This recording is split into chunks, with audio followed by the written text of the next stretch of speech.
The emergency room doors exploded open at Mercy Ridge Hospital in Phoenix, and chaos poured through like a flood. A bloodied special operations soldier convulsed on the gurney while tactical officers screamed coordinates into radios. Alarm shrieked. Doctors sprinted. The overhead lights painted everything in harsh white panic. And in the middle of it all, a blonde nurse in wrinkled scrubs quietly said, "If you sedate him now, his heart will stop." Nobody heard her. 29-year-old Lily Marsh didn't look like someone who'd survived war zones. She looked like someone who got coffee orders wrong. Pale blue eyes, soft voice, hair tied back in a messy ponytail after 16 hours on shift. But when the cardiac monitor flatlined exactly 30 seconds later, just like she'd warned, everything changed. Before we go any further, if you want to see how this story ends, hit that subscribe button right now. Leave a comment telling me what city you're watching from. I want to know how far these stories travel. Now, let's get back to the moment everything fell apart. The trauma bay smelled like disinfectant and adrenaline. Lily stood against the back wall, hands clasped in front of her, watching the chaos unfold with the kind of stillness that made people forget she was there. The soldier on the table couldn't have been older than 25. His tactical vest had been cut away, revealing a chest covered in bruises that spread like storm clouds under his skin. Blood leaked from his nose. His breathing came in sharp, uneven gasps that sounded wrong to anyone who'd heard that sound before. Lily had heard it before. Many times.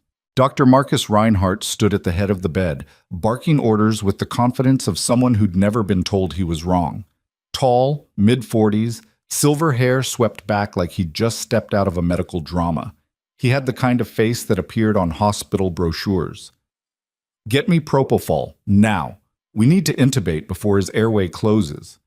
Two nurses scrambled to comply. Equipment clattered. Someone knocked over a tray of instruments. Lily's eyes tracked the rise and fall of the soldier's chest. Right side lagging, pressure building, the kind of asymmetry that most people wouldn't notice until it was too late. She stepped forward, voice barely above a conversational tone. "Dr. Reinhardt, you should check for tension pneumothorax before sedation." He didn't even look at her. "I've got this, nurse. Prepare the intubation kit." "His right lung isn't expanding properly. If you sedate him before decompression..." "I said I've got this." The words came out clipped, dismissive. The same tone he'd used on her for the past 8 months. The same tone every doctor at Mercy Ridge used when they remembered she existed at all. Lily stepped back, not because she believed he was right, but because she'd learned that some people needed to fail before they'd listen. A tactical officer leaned against the doorframe, radio still crackling against his shoulder. His eyes were locked on the soldier, his teammate probably, his brother in arms. The kind of bond civilians didn't understand because they'd never had to trust someone else with their life in the space between one breath and the next. "Is he going to make it?" The officer's voice cracked at the edges. Dr. Reinhardt didn't look up. "We're doing everything we can." It was the kind of non-answer that doctors gave when they wanted to sound confident without making promises. Lily watched the monitor. Heart rate climbing, oxygen saturation dropping. The numbers told a story if you knew how to read it. Another nurse, Sandra, mid-50s, permanently exhausted, handed Dr. Reinhardt the syringe of propofol. She caught Lily's eye for half a second, and something passed between them. Not quite understanding, but recognition, the acknowledgement that this wasn't going to end well. "Administering sedation now." Lily opened her mouth, closed it, opened it again. "Doctor, please, Ish. Nurse Marsh." Dr. Reinhardt's voice cut through the room like a scalpel. "If you question my judgment one more time, you can wait outside." The other nurses went still. Nobody made eye contact with Lily. She'd been here before. Different hospital, different country, different war, but the same choice. Stay quiet and watch someone die, or speak up and get removed from the room. She stayed quiet. Dr. Reinhardt pushed the plunger. The sedation flowed into the soldier's IV line like poison wrapped in good intentions. For 5 seconds, nothing happened. Then the cardiac monitor screamed. The rhythm went erratic, sharp spikes followed by valleys that dropped too far, too fast. The soldier's body went rigid. His chest stopped moving altogether. "He's crashing," Sandra's voice pitched high. Dr. Reinhardt's confidence evaporated. "Get me epi-start compressions." "No, wait, bag him first." The room descended into controlled chaos. Nurses moved with practiced efficiency, but there was fear underneath it, the kind that came from knowing something had gone very wrong and nobody knew how to fix it. The tactical officer shoved forward. "What the hell is happening?" "Sir, you need to step back. That's my teammate." His hand moved toward his sidearm, not threatening, just reflexive. The gesture of someone whose training said weapons solved problems. 2 security guards appeared in the doorway. Hospital protocol. Armed personnel got escorted out during medical emergencies. But the officer didn't move. His eyes found Lily, standing motionless against the wall. "You." His voice dropped low. "You said something before." "What did you say?" Every head in the room turned toward her. Lily met his gaze. "I said if you sedate him without releasing the pressure in his chest, you'll stop his heart. Can you fix it?" "I'm just a nurse." "Bullshit." The officer stepped closer. "I've seen enough field medics to know when someone actually knows what they're doing. Can you fix it?" Dr. Reinhardt looked up from the code, face red. "Security, remove this man from—" "Can you fix it?" the officer repeated, ignoring the doctor entirely. Lily looked at the monitor, looked at the soldier dying on the table, looked at Dr. Reinhardt, who was doing everything right according to the textbook and everything wrong according to reality. She stepped forward. "Move." Dr. Reinhardt blinked. "Excuse me?" "Move. Now." Something in her voice changed. The soft-spoken nurse disappeared and what replaced her was older, harder, the kind of authority that didn't ask permission. "Nurse Marsh, you are—" Lily shoved past him, hands already moving. She grabbed a chest decompression needle from the crash cart, checked the gauge, didn't hesitate. "What are you doing?" Dr. Reinhardt's voice climbed toward panic. Lily ignored him. She placed 2 fingers on the soldier's chest, counting ribs, feeling for the intercostal space. Second rib, mid-clavicular line. The same position she'd found in field conditions with mortars shaking the ground. She drove the needle in. There was half a second of resistance, then a violent hiss as trapped air exploded outward, and the tension that had been crushing the soldier's lung released all at once. The cardiac monitor stuttered, spiked, found rhythm. The soldier gasped, a wet, horrible sound, but it was breath. The room went silent except for the steady beep of the monitor and the ragged sound of the soldier pulling air into lungs that finally had room to expand. Lily withdrew the needle, set it aside, stepped back. Dr. Reinhardt stared at her. "How did you—" His lung was collapsed. "You were treating respiratory failure when you should have been treating trauma." Her voice came out flat, clinical. The chest x-ray would have shown it if anyone had ordered one before jumping to intubation. Sandra slowly lowered the ambu bag. "Jesus Christ." The tactical officer moved to the bedside, hand hovering over his teammate's shoulder like he was afraid to make contact. "Is he stable?" "For now," Lily said. "He needs a chest tube and a CT scan, probably internal bleeding, but he'll live long enough to get to surgery." The officer turned to her, really looked at her for the first time. His eyes narrowed. "Where did you serve?" The question hit like a physical blow. Lily's expression didn't change. "I don't know what you mean." "Yes, you do."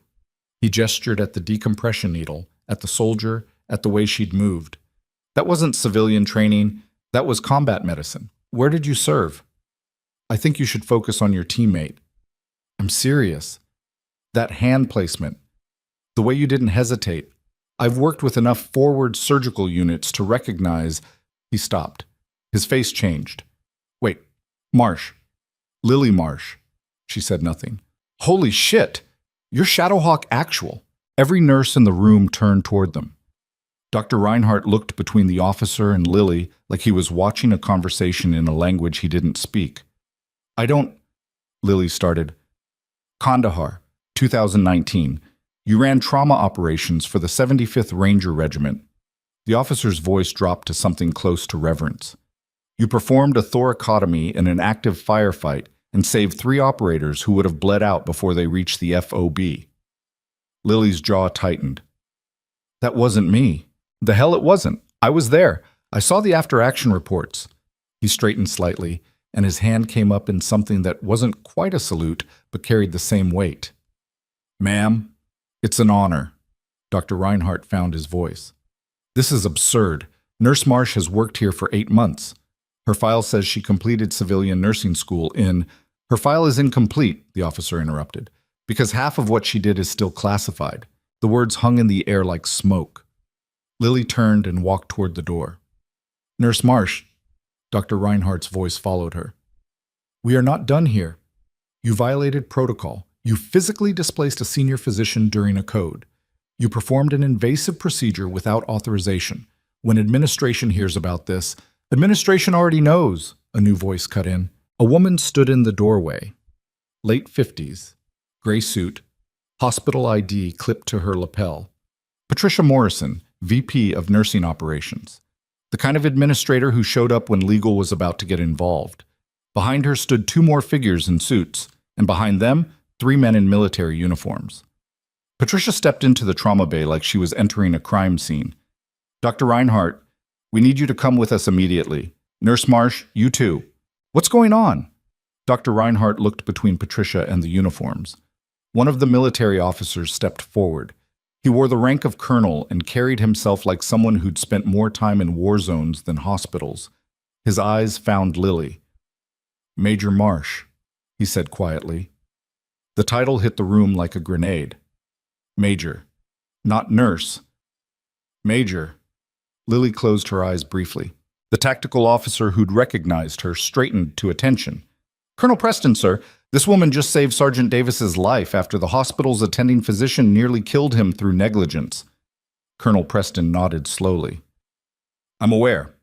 We've been reviewing the security footage. He turned to Dr. Reinhardt, which is why we need to speak with you immediately about your conduct during this emergency. Dr. Reinhardt's face went from red to white. I followed standard protocol. You ignored multiple warnings from a trauma specialist with more combat experience than your entire department combined. The colonel's voice stayed level. Polite. The kind of polite that preceded consequences. Major Marsh identified tension pneumothorax within 30 seconds of the patient's arrival. You dismissed her assessment 3 times. Your decision to proceed with sedation before decompression constitutes gross negligence. I didn't know she was... You didn't need to know her rank. You needed to listen when someone with superior knowledge tried to prevent you from killing a patient. Patricia Morrison stepped forward. Dr. Reinhardt, security footage shows you not only ignored clinical warnings, but threatened to have Nurse Marsh removed from the trauma bay for questioning your judgment. We also have testimony from 3 nurses that this is part of a pattern of behavior. We need you to come with us now. Dr. Reinhardt looked around the room, searching for support. The other nurses suddenly found the floor very interesting. This is ridiculous. I've been practicing emergency medicine for 15 years. Then you should have known better. Patricia's voice carried the weight of someone who'd already made her decision and was just waiting for everyone else to catch up. Come with us. Now. The colonel gestured toward the hallway. Dr. Reinhardt walked out with the posture of a man heading toward an execution. When they were gone, Colonel Preston turned back to Lily. Major Marsh, we need to debrief about the incident. I'm not active duty anymore, Colonel. No, but you're still under certain obligations regarding operational security. His expression softened slightly. And we need your statement about what happened here, for the soldiers' sake. Lily nodded. The colonel started toward the door, then paused. For what it's worth, that was good work today. The kind that saves lives. He left. The trauma bay settled into an uncomfortable silence. The soldier, Sergeant Davis, breathed steadily now, color returning to his face. The monitors beeped their rhythms. Everything looked normal, except for the fact that nothing would be normal again. Sandra approached slowly. So, Major, huh? Lily pulled off her gloves, tossed them in the biohazard bin. That was a long time ago. Doesn't seem that long ago based on how you moved. Sandra's voice carried something that might have been respect or might have been fear. Why didn't you tell anyone? Because it doesn't matter. I'm a civilian nurse now. Clearly, it matters. Sandra gestured at the empty doorway where Dr. Reinhardt had disappeared. You just ended that man's career. No. He ended his own career when he let his ego override his judgment. Lily started for the door. Where are you going? To give my statement, then to finish my shift. You think they're going to let you just go back to work after this? Lily stopped in the doorway. I think people are going to treat me exactly the same as they did this morning, like I'm invisible, like I don't matter. And that's fine. I didn't come back to civilian medicine to be important. I came back because I was tired of people dying. She walked out. Behind her, Sandra stood in the trauma bay next to a soldier who was alive only because the nurse everyone ignored had known exactly what to do when the doctor everyone trusted had failed. 3 hours later, Lily sat in a conference room on the hospital's administrative floor. The room was designed to be intimidating: long table, leather chairs, abstract art on the walls that probably cost more than her annual salary. Across from her sat Patricia Morrison, the hospital's chief legal counsel, and Colonel Preston with 2 other military officers whose names she hadn't caught. They'd been asking questions for an hour, walking through the incident minute by minute, recording everything. Patricia set down her pen. "Major Marsh, it's just Lily, or Nurse Marsh. I'm not active duty." "Right, Lily." Patricia folded her hands on the table. "I want you to understand that what happened today is extraordinarily serious. Dr. Reinhardt is one of our most senior emergency physicians. He has an excellent track record. Up until he nearly killed someone," Lily interrupted. "Yes, which is why we're taking this very seriously." Patricia glanced at her legal counsel, who nodded. "We've reviewed the security footage, we've spoken to every nurse who was present, and we've received a preliminary report from Colonel Preston's team about the patient's condition. And you were right, about everything. The tension pneumothorax, the contraindication for sedation, the need for immediate decompression. Dr. Reinhardt's decision to proceed against your warnings constitutes a serious breach of clinical judgment." Lily said nothing. "However," Patricia's expression hardened, "you also violated hospital protocol. You physically displaced an attending physician. You performed an invasive procedure without authorization. You created a hostile environment during a critical emergency." "I saved a life." "You did, and that's the only reason you're sitting here instead of being escorted out by security." Patricia pulled out a folder. "Your personnel file is surprisingly thin. Nursing degree from a program in Colorado. References that check out but don't say much. No prior hospital experience listed before your hire date here 8 months ago. I was traveling, working contract positions." "Were you?" It wasn't a question. Colonel Preston leaned forward. "Ms. Morrison, if I may, Major Marsh's service record is partially classified. What I can tell you is that she spent 4 years as a combat trauma nurse attached to special operations units in multiple theaters. She holds a Bronze Star and 2 Army Commendation Medals for Valor under fire. Her medical expertise exceeds that of most civilian emergency physicians because she learned to practice medicine in conditions where mistakes meant immediate death." Patricia absorbed this. "Why isn't any of that in her employment file?" "Because I didn't put it there," Lily said quietly. "Why not?" "Because I wanted to start over. Because I didn't want to be defined by what I did in the military. Because I thought maybe I could just be a normal nurse in a normal hospital and help people without everyone treating me like I was special." "Well," Patricia smiled thinly, "that plan clearly didn't work out." Lily almost laughed. Almost. Patricia closed the folder. "Dr. Reinhardt is being placed on administrative leave pending a full investigation. We've also launched an internal review of our trauma protocols and command structure. Several other physicians will be interviewed about their interactions with nursing staff." "You're investigating the whole department?" "We're investigating a culture that allowed a senior physician to ignore critical clinical input from a qualified professional simply because she held a lower title." Patricia's voice carried an edge. "This hospital has a reputation for excellence. Today, that reputation was nearly destroyed because arrogance overruled expertise." One of the military officers spoke up. "We'll be filing our own report about the incident. Sergeant Davis's family will be informed that his life was saved by exceptional trauma care from a former military medical officer." Lily's chest tightened. "I'd prefer if my name wasn't—" "Too late," Colonel Preston said gently. "The tactical team already knows who you are. Word is spreading. By tomorrow morning, every operator in the Southwest will know that Shadowhawk Actual is working at Mercy Ridge Hospital in Phoenix. I don't want that attention." "I know, but you earned it." Patricia stood. "You're not being disciplined for your actions today, Lily, But I need you to understand that things are going to change around here. The staff will know what happened. They'll know who you are. You won't be invisible anymore." I never wanted to be visible. I know, but sometimes the people who deserve recognition the most are the ones who want it the least. Patricia extended her hand.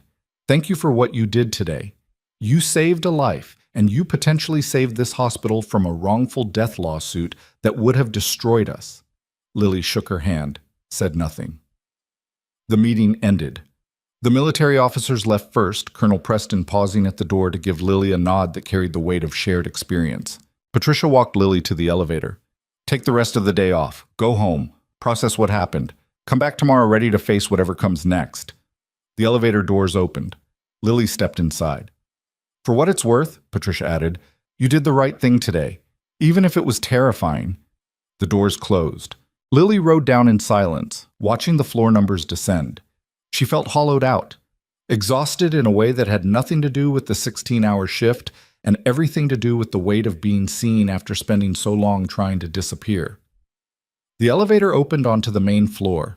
She walked through the lobby, past the gift shop and the coffee cart, and the families waiting for news about their loved ones. She pushed through the front doors into Phoenix sunlight that felt too bright, too warm, too alive. Her hands were shaking.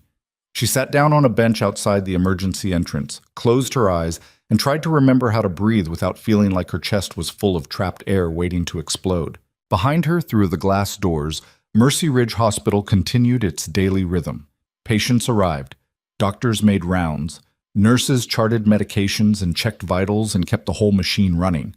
And somewhere upstairs, in an administrative office, people were making decisions about her future without asking what she wanted. Lily opened her eyes. Across the parking lot, an ambulance pulled up to the emergency bay. Paramedics rushed out, wheeling a stretcher with practiced efficiency. The automatic doors swallowed them whole. Someone else's emergency, someone else's crisis. The work never stopped. She stood up, walked back inside. Because despite everything, despite the exposure, the attention, the way her carefully constructed anonymity had shattered in the space of a single decompression needle, she was still a nurse, and people still needed help. She walked back into the emergency department just as her phone buzzed. A text from an unknown number. "We need to talk. Meet me in the parking garage. Level 3. Preston Lily stared at the message. Colonel Preston had left the hospital an hour ago. She typed back, "Why?" The response came immediately. "Because there are things about today you don't know yet, and you need to know them before tomorrow." Lily's stomach dropped. She walked toward the parking garage, each step feeling heavier than the last, wondering what fresh disaster was waiting to explode in her face. The garage was dim and echoing. She took the stairs to level 3, footsteps loud in the concrete space. Colonel Preston stood beside a black SUV, arms crossed, expression unreadable. Beside him stood 3 other people, 2 in military uniforms, 1 in civilian clothes with a federal badge clipped to his belt. "Major Marsh," Preston's voice echoed. "Thank you for coming." "What's going on?" "Something you need to see." He nodded to one of the officers who opened the SUV's back door and pulled out a tablet. The screen showed security footage from the trauma bay, but not from today, from 3 days ago. The timestamp read 0247 hours. The emergency department in the dead hours of night shift. And there, on the screen, Dr. Marcus Reinhardt stood in the medication room, pulling vials from the locked cabinet. Vials he shouldn't have had access to. Vials that didn't appear in any patient charts. "We've been investigating Dr. Reinhardt for 6 weeks, the federal agent said. Suspected diversion of controlled substances. Today's incident gave us cause to execute a search warrant." Lily felt cold. And we found enough fentanyl and morphine in his locker to supply a street dealer for 3 months. The agent's expression was granite. "We also found evidence he's been altering patient records to cover the thefts." Preston stepped closer. "The reason I wanted you to know this now is because tomorrow morning, federal agents will be arresting Dr. Reinhardt. It's going to be a media circus, and your name is going to come up as the nurse who exposed his incompetence. I didn't expose anything. I just tried to save a patient." "Doesn't matter. The narrative is already forming. War hero nurse stands up to corrupt doctor. Hospital administration tries to silence her. Truth comes out." That's not what happened. Isn't it? Preston's voice softened. You questioned his judgment. You were right, and now we've discovered he's been committing federal crimes while hiding behind his white coat and his reputation. Lily leaned against the concrete wall. Why are you telling me this? Because tomorrow is going to be chaos. Press, lawyers, hospital politics, and you need to decide right now how you want to handle it. Preston gestured at the tablet. You can stay quiet. Let the investigation play out. Hope people forget about you. Or you can stand up and tell your story. Let people know that you didn't just save one soldier today. You potentially saved dozens of patients who are being treated by an impaired physician who was stealing narcotics. I don't want to be a hero. Then don't be. Be a professional who did her job and refused to let ego and corruption kill someone. Preston's eyes held hers. The military taught you that silence protects the wrong people. You know what happens when good people stay quiet. Lily looked at the security footage playing on the tablet. Dr. Reinhardt, moving with the casual confidence of someone who'd done this dozens of times before. Someone who'd gotten away with it because nobody questioned him. Because he was a doctor. Because he wore authority like armor. She thought about the soldier on that table. About Sergeant Davis, who would have died if she'd stayed quiet. She thought about all the other patients who might have been harmed by someone whose judgment was impaired by addiction or arrogance, or both. What do you need from me? She asked finally. Preston smiled slightly. Just keep doing what you did today. Tell the truth. Don't back down. The federal agent handed her a business card. We'll need a formal statement for the criminal investigation, and you'll likely be called as a witness when this goes to trial. Lily took the card, looked at it, slipped it into her pocket. Am I free to go? Yes, ma'am. Preston stepped back. And Major Marsh, what you did today, that was the most important thing you've done since you left the service. You saved a life, maybe more than one. That matters.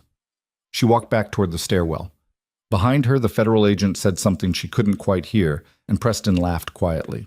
Lily descended the stairs, emerging into the bright fluorescent hell of the hospital lobby. Her phone buzzed again. Another text. This time from Sandra. Everyone's talking about what happened. You okay? Lily typed back, Fine, see you tomorrow. She walked to her car, sat in the driver's seat, didn't start the engine. The steering wheel felt like it weighed 1,000 pounds. She'd come to Phoenix to disappear, to be anonymous, to practice medicine without the weight of combat and trauma and expectations pressing down on her shoulders. And in one afternoon, that anonymity had burned away like morning fog under a merciless sun. Tomorrow, everyone would know. Tomorrow, the news would break. Tomorrow, her carefully constructed normal life would detonate. Lily started the car, drove home through Phoenix traffic, sun setting orange and violent across the desert horizon. Tomorrow would come whether she was ready or not. And somewhere in this city, Sergeant Davis was alive and recovering because she'd refused to let someone die just to keep the peace. That had to count for something, even if it cost her everything she'd been trying to build since the day she walked away from the war. The sun hadn't fully risen when Lily's phone started ringing. She'd been awake for hours anyway, sitting at her kitchen table with cold coffee and the kind of exhaustion that came from not sleeping rather than from work. Her apartment was small, clean, anonymous, the kind of place someone rented when they didn't plan to stay long or put down roots. The caller ID showed a Phoenix area code she didn't recognize. She answered anyway. Nurse Marsh, this is Jennifer Torres from Channel 7 News. We're running a story about the incident at Mercy Ridge Hospital yesterday, and we'd love to get your statement about... Lily hung up. The phone rang again immediately. Different number. She turned it off. Through her apartment window, Phoenix sprawled across the valley floor, already shimmering with heat even though it was barely 6 in the morning. Somewhere out there, Sergeant Davis was recovering. Dr. Reinhardt was probably lawyering up, and the machinery of consequence was grinding forward whether she wanted to be part of it or not. She showered, got dressed, made fresh coffee she wouldn't drink. By the time she left for her shift at 7, 3 news vans were parked outside her apartment complex. Lily walked past them with her head down, keys in hand. A reporter shouted questions she didn't acknowledge. A camera tracked her movement. She got in her car and drove away while they scrambled to follow. She lost them in morning traffic, taking side streets until she was sure nobody was behind her anymore. The hospital parking garage felt like a trap. She parked on the lowest level near the maintenance entrance that most staff didn't use. Walked through corridors that smelled like industrial cleaner and old concrete. She emerged on the main floor and immediately knew something was different. The lobby was packed, not with patients, with reporters, at least a dozen of them, cameras and microphones and press badges, all clustered near the information desk like vultures waiting for something to die. Lily turned toward the staff elevator, moved quickly. "That's her!" someone shouted. The mob surged forward, questions flew like shrapnel. "Nurse Marsh, is it true you served in Afghanistan? Did hospital administration try to silence you? Are you planning to file a lawsuit? Is Dr. Reinhardt really being arrested for drug theft?" Lily kept walking. The elevator doors opened. She stepped inside and jabbed the button for the 4th floor. The doors started to close. A hand shot between them. The doors bounced back. A young reporter pushed forward, microphone extended. "Just one question. Do you think you're a hero?" Lily looked at her. Really looked. The reporter couldn't have been older than 25. Hungry eyes, cheap suit, the kind of person who was probably being paid minimum wage to chase stories nobody else wanted. "I'm a nurse," Lily said quietly. "That's all." The doors closed. She rode up in silence, watching the floor numbers climb, feeling the walls press in. The 4th floor was the cardiac unit. She wasn't assigned there today. She was scheduled for the ER again. But she needed a minute before walking into whatever chaos waited for her downstairs. The hallway was quiet. Visiting hours hadn't started yet. She walked to the break room, poured herself water from the cooler, and stood at the window looking out over the city. Behind her, the door opened. Sandra stepped in, still in her street clothes, bag over her shoulder. She looked like she'd aged 5 years overnight. "You saw the news vans?" Lily nodded. "It's worse than that." Sandra set her bag down. "Dr. Reinhardt was arrested at his home this morning. Federal agents, the whole thing. His neighbors filmed it. It's all over social media." Jesus. And the hospital released a statement at 6 a.m. "They're calling you a hero. They're talking about implementing new protocols for nursing input during trauma cases. Patricia Morrison is scheduled to do a press conference at noon." Lily closed her eyes. "There's more." Sandra's voice dropped. 3 other nurses came forward overnight. They filed complaints about Dr. Reinhardt going back 2 years. Verbal abuse, ignoring clinical advice, creating hostile work environments. Your incident opened the floodgates. "I didn't want this." "I know. But it's happening anyway." Sandra moved closer. "The entire ER staff knows what you did, what you were. Most of them are scared of you now." "Scared? You're not who they thought you were." The quiet nurse who never pushed back suddenly has a military record that reads like something out of a movie. People don't know how to process that. Lily turned away from the window. "I just want to do my job." "Your job changed yesterday." Sandra's expression softened slightly. "Whether you like it or not." They walked down to the emergency department together. The hallway felt longer than usual. Every step carried weight. The ER was chaos, but not the medical kind. Staff clustered in groups, conversations stopping abruptly when Lily appeared. Eyes followed her. Whispers spread like infection. She went to the nurses' station and checked the assignment board. Her name had been moved to a different section. Bay 7. The critical trauma bay. The one where the most serious cases went. The one usually reserved for senior nurses with 10 or 15 years of experience. Someone had written in neat handwriting beside her name, Major Lily Marsh, RN. She stared at it. "Administration's orders," a voice said behind her. Lily turned. James Park stood there, one of the ER charge nurses, early 40s, perpetually stressed. He'd barely spoken to her in 8 months. "I didn't ask for this." "Nobody's asking what you want." James gestured at the assignment board. "After yesterday, every critical trauma case that comes through these doors is going to be assigned to you. Hospital policy. Direct from the top." "That's not fair to the other nurses." "Fair?" James laughed, but there was no humor in it.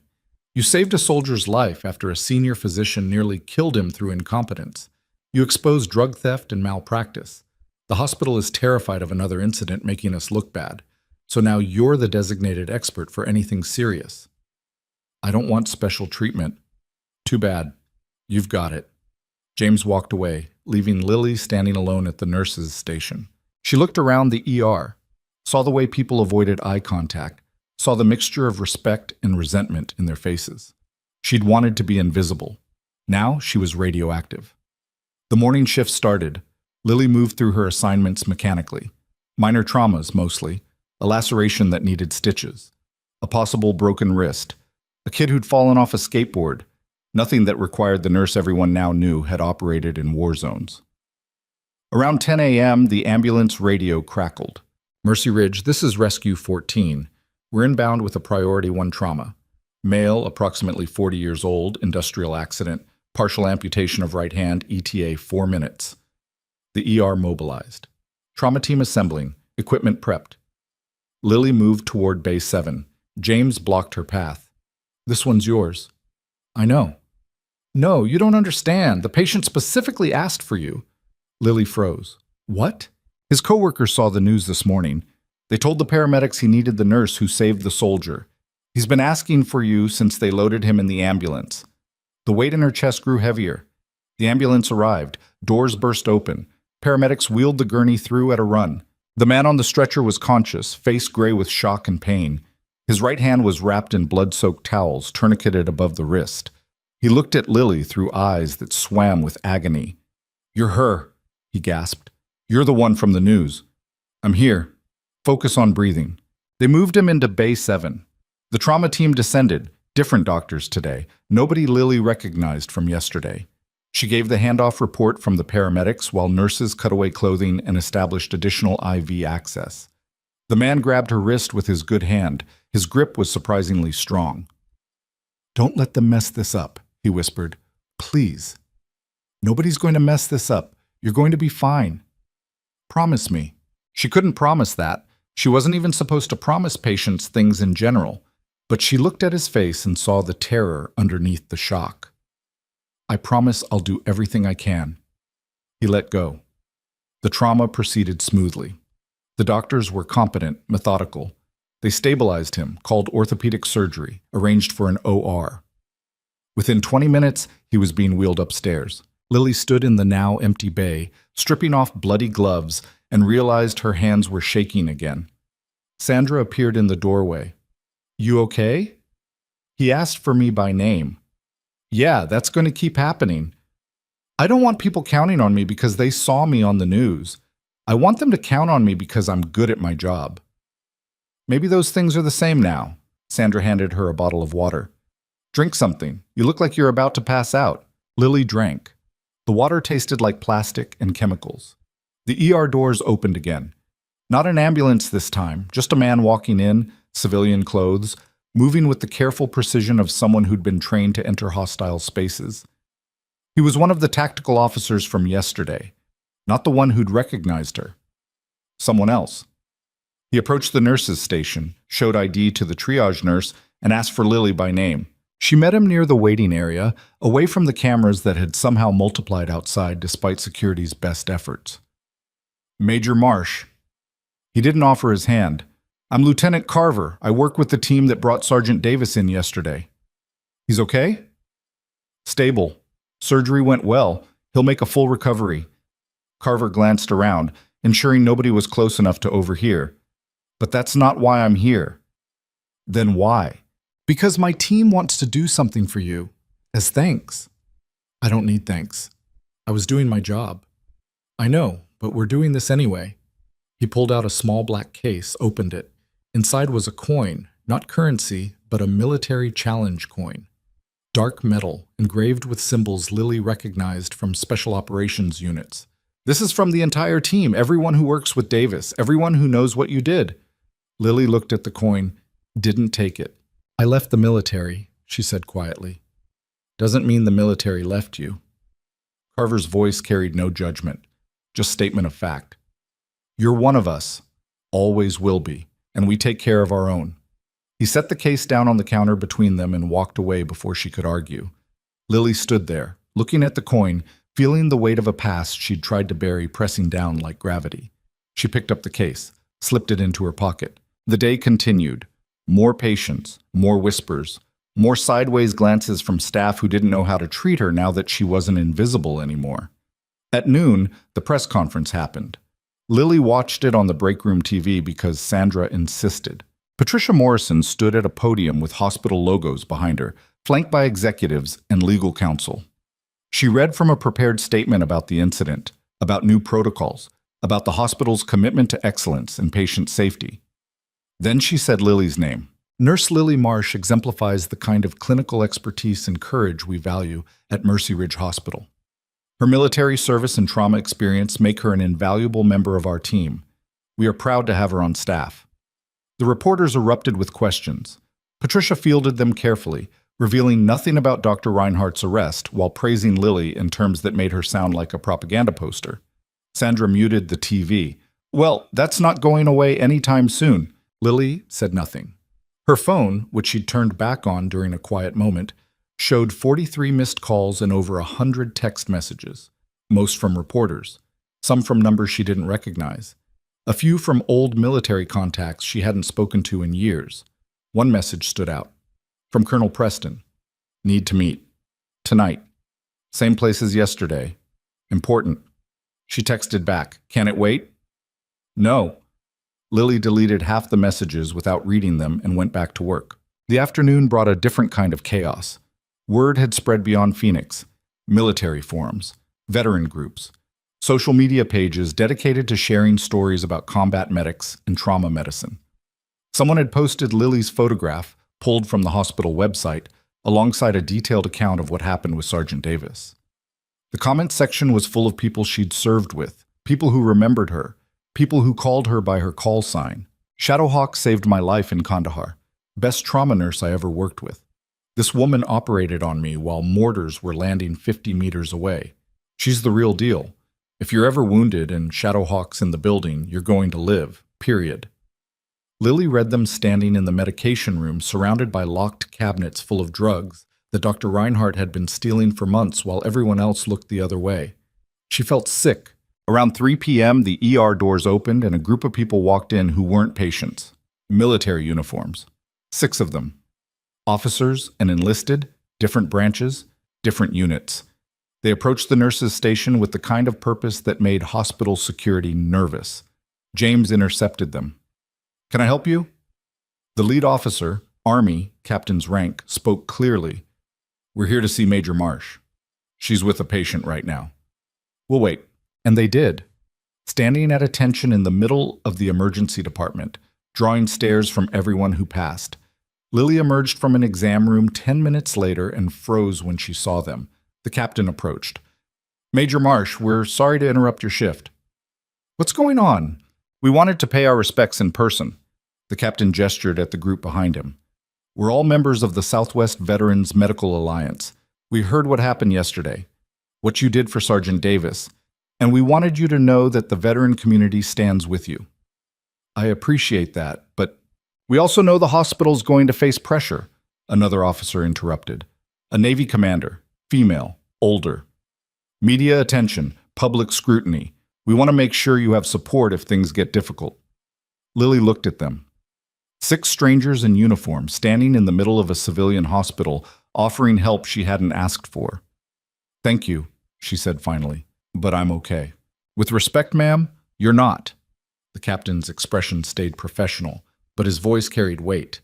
"We've seen what happens when people like us transition back to civilian life and try to hide who we were. It doesn't work. Eventually, something forces the truth out, and when it does, you need people who understand." "I have people." "Do you?" The Navy commander glanced around the ER. "Because from where I'm standing, everyone here looks scared of you." The words hit harder than Lily expected. The captain handed her a business card. "If you need anything, legal support, counseling, someone to talk to who gets it, call us. Anytime." They left the same way they came. Purposeful. Deliberate. Leaving Lily standing in the middle of the ER with another card in her pocket and another reminder that her past wasn't staying buried no matter how deep she tried to dig. The rest of the shift passed in a blur. More patience. More efficient teamwork from doctors who suddenly trusted her judgment without question. More distance from nurses who didn't know how to relate to someone who'd gone from invisible to legendary overnight. By the time 7 p.m. rolled around, Lily felt scraped hollow. She changed out of her scrubs in the locker room.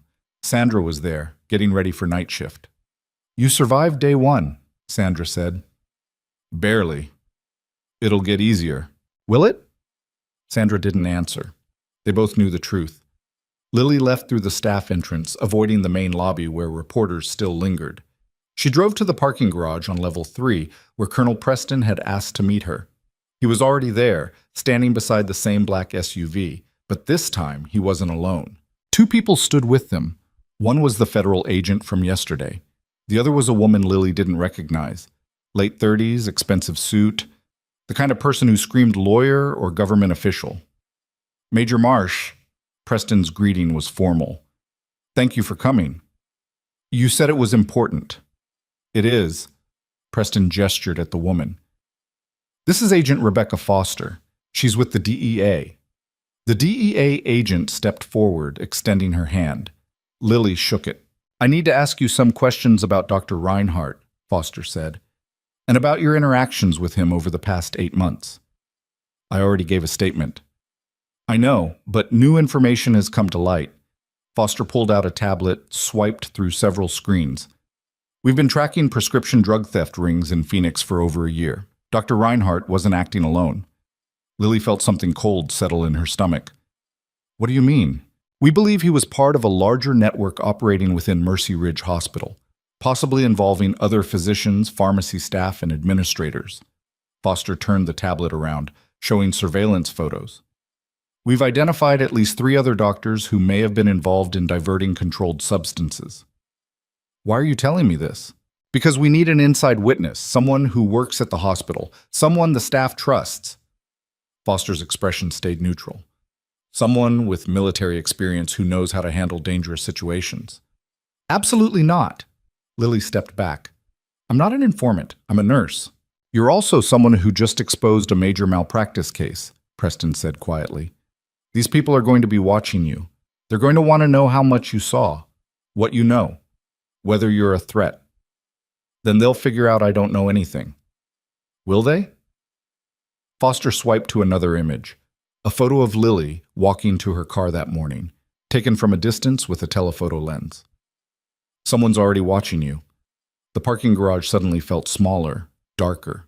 "We think the drug theft operation is bigger than just diversion," Foster continued. "We think there's organized crime involved, distribution networks, money laundering, and we think someone at Mercy Ridge is running point. You want me to help you find out who? We want you to keep your eyes open, report anything suspicious, help us build a case that protects patients and shuts down a criminal operation." Foster closed the tablet. "You saved 1 soldier yesterday. You could save hundreds of people by helping us with this." Lily looked at Preston. "Did you know about this yesterday?" "I knew Reinhardt was dirty. I didn't know how deep it went." His voice carried something that might have been apology. "But now that we do, we can't ignore it. So you want to use me as bait?" "We want to give you a chance to do what you've always done," Foster said. "Protect people. Make things right. Be someone who doesn't look away when others are being hurt." Lily wanted to say no, wanted to walk away, wanted to tell them she'd already sacrificed enough and didn't owe anyone anything more. But she thought about Dr. Reinhardt, stealing medications while treating patients. She thought about whoever took that photo of her this morning. She thought about all the people who might be harmed by whatever operation was running inside Mercy Ridge Hospital. "If I do this," she said slowly, "I do it my way. I'm not wearing a wire. I'm not entrapping anyone. I just report what I see." Foster nodded. "That's all we're asking. And when this goes public, because it will, I want protection. I'm not getting thrown under the bus when things get messy." "You'll have full federal protection," Foster promised. "We'll make sure of it." Lily looked between them. Preston, who'd pulled her into this mess. Foster, who wanted to pull her deeper. And somewhere beyond them, the hospital full of people who either feared her or needed her or both. "Fine," she said, "but if anyone gets hurt because of this, I'm out." "Fair enough." Foster handed her another business card. Everyone was giving her cards today. "Call this number if you see anything, day or night. It goes directly to me." They talked for another 20 minutes. Foster explained what to look for. Irregular medication orders, doctors working unusual hours, pharmacy discrepancies. Preston added context about how military drug theft operations worked, patterns that might translate to civilian settings. By the time they finished, the sun had set. Phoenix glittered below them, light spreading across the valley like stars reflected in dark water. Lily drove home through evening traffic, checking her mirrors constantly, wondering if the car 3 lengths back was surveillance or paranoia. Her apartment felt different when she opened the door. Not physically, but the sense of safety had evaporated. Someone knew where she lived, someone was watching. She checked every window, locked every door, set her phone on the counter and stared at the stack of business cards she'd collected over 2 days. Military veterans offering support, federal agents recruiting informants, reporters hunting stories, tactical operators grateful for their teammates' life. None of them cards from the person she'd been 8 months ago, the invisible nurse who just wanted to help people and be left alone. That person was gone, burned away by one decompression needle and the exposure that followed. Lily sat on her couch in the dark and wondered if she'd made a mistake coming back to civilian life at all. Maybe some people weren't meant to leave the war behind. Maybe the war followed you whether you wanted it or not. Her phone buzzed. Text from an unknown number. "You shouldn't have interfered yesterday." Lily stared at the message, felt ice spread through her veins. She typed back. "Who is this?" No response. She called Foster immediately. The DEA agent answered on the first ring. "I just got a threatening text." "From what number?" Lily read it off, heard typing on the other end. "It's a burner phone," Foster said after a moment. "Activated today. No way to trace the user." "Someone from the hospital?" "Probably. Can you forward me the message?" Lily did. Then sat in her dark apartment holding her phone, listening to the sounds of Phoenix at night through walls that suddenly felt paper thin. "We're going to increase surveillance on your building," Foster said, "and I'm sending someone to install better security. They'll be there within the hour." "This is really happening." "Yes. Which means you need to be careful. Vary your route to work. Don't go anywhere alone if you can help it. And if you see anything suspicious, call me immediately." They hung up. Lily sat in the dark for another 20 minutes before the knock came at her door. 2 federal agents. They swept her apartment, installed new locks, gave her a panic button she could carry, made her memorize Foster's number, checked all her windows and explained what to do if she felt threatened. When they left, Lily stood in her apartment that now felt like a safe house and wondered how her life had spiraled this far out of control in less than 48 hours. She tried to sleep, couldn't.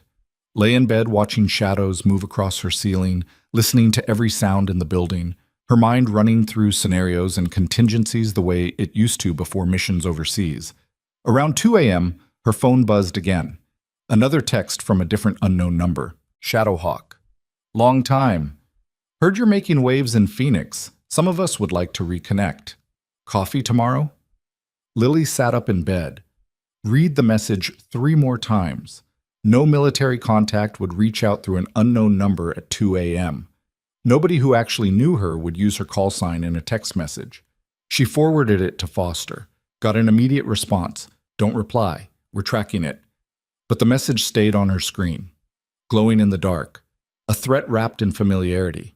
Someone was testing her, seeing if she'd respond, trying to figure out how much she knew and who she was talking to. Lily deleted the message, turned off her phone, lay back down in the dark. Tomorrow she'd go back to the hospital. Back to the ER, where everyone watched her with mixed fear and respect. Back to the place where people counted on her because they'd seen her save a life and didn't understand that she was drowning in the aftermath. Back to the place where someone was running a criminal operation and now knew she was a threat. She closed her eyes and tried to remember what normal felt like. What it was like to just be a nurse, to blend into the background, to be invisible. But that person was dead. Killed by her own competence and the inability to watch someone die when she had the skills to prevent it. The war hadn't followed her home. She'd brought it with her, carried it in her hands and her training and her refusal to stay silent when silence would let someone die.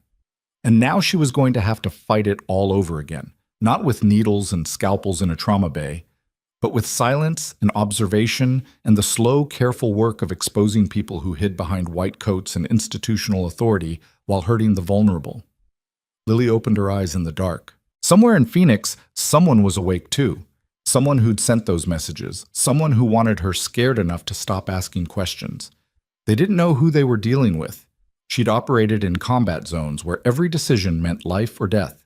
She'd held soldiers together with her bare hands while the world exploded around them. She'd walked away from the military thinking she'd left the war behind. But some wars don't end. They just change shape. And Lily Marsh was done running from hers. The coffee sat untouched on Lily's kitchen counter when her alarm went off at 5 a.m. She'd been awake anyway, watching the window, waiting for sunrise like it might bring answers.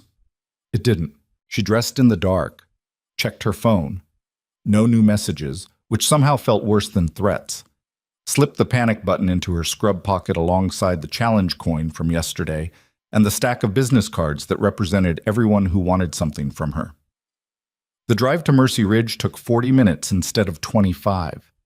She varied her route like Foster had instructed, doubling back twice, watching for cars that followed too closely or stayed too consistent in traffic. Nothing obvious. But that didn't mean nothing was there. The hospital parking garage felt different in early morning light. Emptier. Her footsteps echoed too loud against concrete. She took the stairs instead of the elevator, emerged on the ground floor and walked straight into a problem. 3 administrators stood outside the ER entrance. Patricia Morrison, flanked by 2 others Lily vaguely recognized from hospital meetings she'd never been important enough to attend before. Patricia spotted her immediately. "Nurse Marsh, perfect timing. We need to speak with you before your shift." Not a request. They walked to a small conference room off the main corridor. The door closed with a sound that felt final. Patricia sat. The others remained standing. Classic intimidation setup. Lily had seen it used in military briefings when someone was about to get reprimanded. "We have a situation," Patricia began. 3 physicians submitted formal complaints about you yesterday afternoon." Lily stayed quiet. "They claim you've created a hostile work environment, that you're undermining their authority, that staff are refusing to follow doctors' orders because they're waiting to see if you'll contradict them." Patricia slid a folder across the table. "These are serious allegations. Let me guess. The 3 doctors are friends of Reinhardt. That's irrelevant. Is it?" Lily didn't open the folder. "Because it sounds like retaliation for exposing malpractice and drug theft." One of the other administrators, a thin man with wire-frame glasses, spoke up. "The complaints detail specific instances where you've questioned physician judgment in front of patients and created confusion about chain of command." "I questioned judgment when that judgment was going to kill someone. That's my job." "Your job is to follow orders," the man snapped. "Not to—" "My job is to advocate for patient safety." Lily's voice stayed level. "And if a doctor's orders conflict with that, I'm legally and ethically obligated to speak up." Patricia raised a hand, silencing the other administrator. "Nobody's questioning your clinical skills, Lily, but we need to address the perception that you're creating division within the medical staff." The perception, not the reality. In a hospital, they're the same thing. Patricia leaned forward. "We're already dealing with massive fallout from the Reinhardt situation. Federal investigators, media scrutiny, lawsuits being filed by former patients. We cannot afford internal conflict right now. So you want me to stay quiet when I see problems? We want you to follow proper channels. File concerns through appropriate administrative procedures. Let us handle situations before they become public incidents." Lily finally opened the folder, scanned the complaints. They were professionally written, carefully worded to make her sound insubordinate without directly saying she was wrong. One complaint claimed she'd aggressively challenged a doctor during a cardiac arrest. Another said she'd created panic by suggesting alternative treatment approaches. The third accused her of using military intimidation tactics to override medical decisions. She closed the folder. "These are all cases where I was right and the doctors were wrong. You can check the patient outcomes." "That's not the point." "Then what is the point?" Patricia's expression hardened. "The point is that you need to decide whether you want to work within this system or against it, because right now you're making a lot of powerful people very uncomfortable." "Good." The word hung in the air. The thin administrator looked like he'd swallowed something bitter. "Nurse Marsh, I don't think you understand the seriousness of—" "I understand perfectly." Lily stood. "You're scared that more people like Reinhardt are going to be exposed. You're scared of lawsuits and bad press and losing your jobs. And you want me to be quiet and cooperative so you can contain the damage. That's not... But here's what you don't understand. Lily placed both hands on the table, leaning forward. I spent 4 years keeping soldiers alive in conditions where one mistake meant immediate death. I don't scare easily, and I'm not going to protect people who hurt patients just because it makes your administrative lives easier. Patricia stood slowly. Then you should know that we're placing you on administrative review, effective immediately. The room went cold. You're suspending me? We're conducting an investigation into these complaints. During that time, you'll be reassigned to non-clinical duties, training documentation, protocol review, nothing patient-facing until this is resolved. How long? 2 weeks minimum, possibly longer depending on what the investigation reveals. Lily felt the ground shift beneath her. You're benching me because I did my job correctly. We're protecting the hospital, the thin administrator said. And frankly, protecting you. The attention you're receiving is creating a dangerous environment. We've had reporters trying to access patient care areas. We've had veterans showing up demanding to see you. It's disruptive. So this is about optics. This is about maintaining order, Patricia said. Take the 2 weeks. Let things calm down. Come back when the media circus has moved on and we can all function normally again. Lily looked at the three of them, saw the fear underneath the professional masks, saw people more interested in preserving their positions than protecting patients. If I refuse, then we'll have to consider whether this is the right environment for you. Patricia's voice stayed neutral, carefully worded, lawyer approved.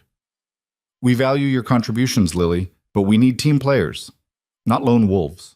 The meeting ended. Lily walked out feeling like she'd been stripped of rank, even though technically she still had her job. James was waiting in the hallway. He'd obviously been told to intercept her. Your badge has been flagged, he said quietly. You won't be able to access patient care areas. HR wants you to report to the 3rd floor. Are people celebrating? James looked uncomfortable. Some are relieved. They didn't know how to work around you, but others... He trailed off. Others what? Sandra asked me to give you this. He handed her a folded piece of paper. She said you'd understand. Lily opened it. Sandra's handwriting. Bay 7. Medication discrepancy. Check the logs from last Tuesday, 2200 to 0400. Nobody's looking at overnight shifts. She refolded the paper, slipped it into her pocket.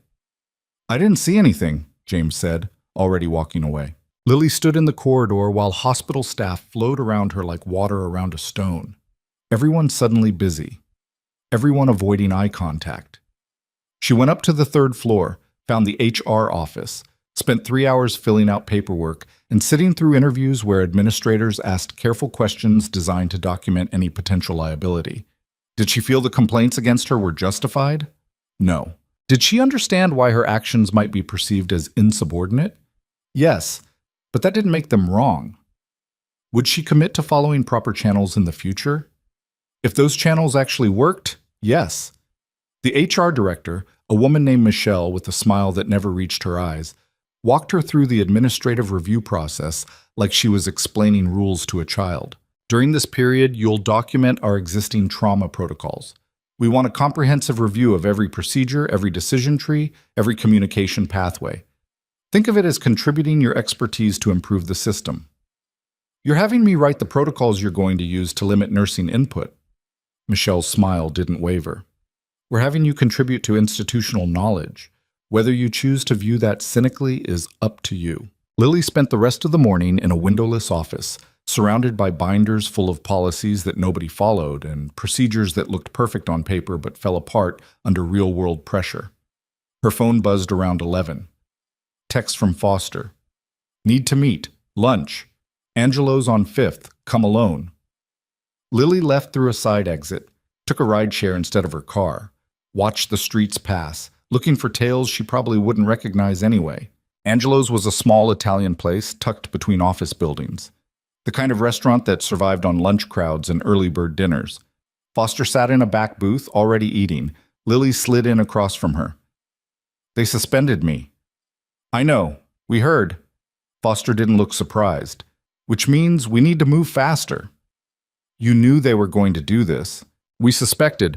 When you expose corruption, the corrupt fight back. Standard playbook. Foster pushed a menu toward Lily. Order something. We're going to be here a while. Lily ordered coffee she wouldn't drink. Foster waited until the waitress left before continuing. The text messages you received last night came from inside the hospital network. Someone using the guest Wi-Fi, but the location data puts them in the administrative wing. So it's staff. Almost certainly, and they're nervous. Foster pulled out her phone, showed Lily a photo. Recognize him?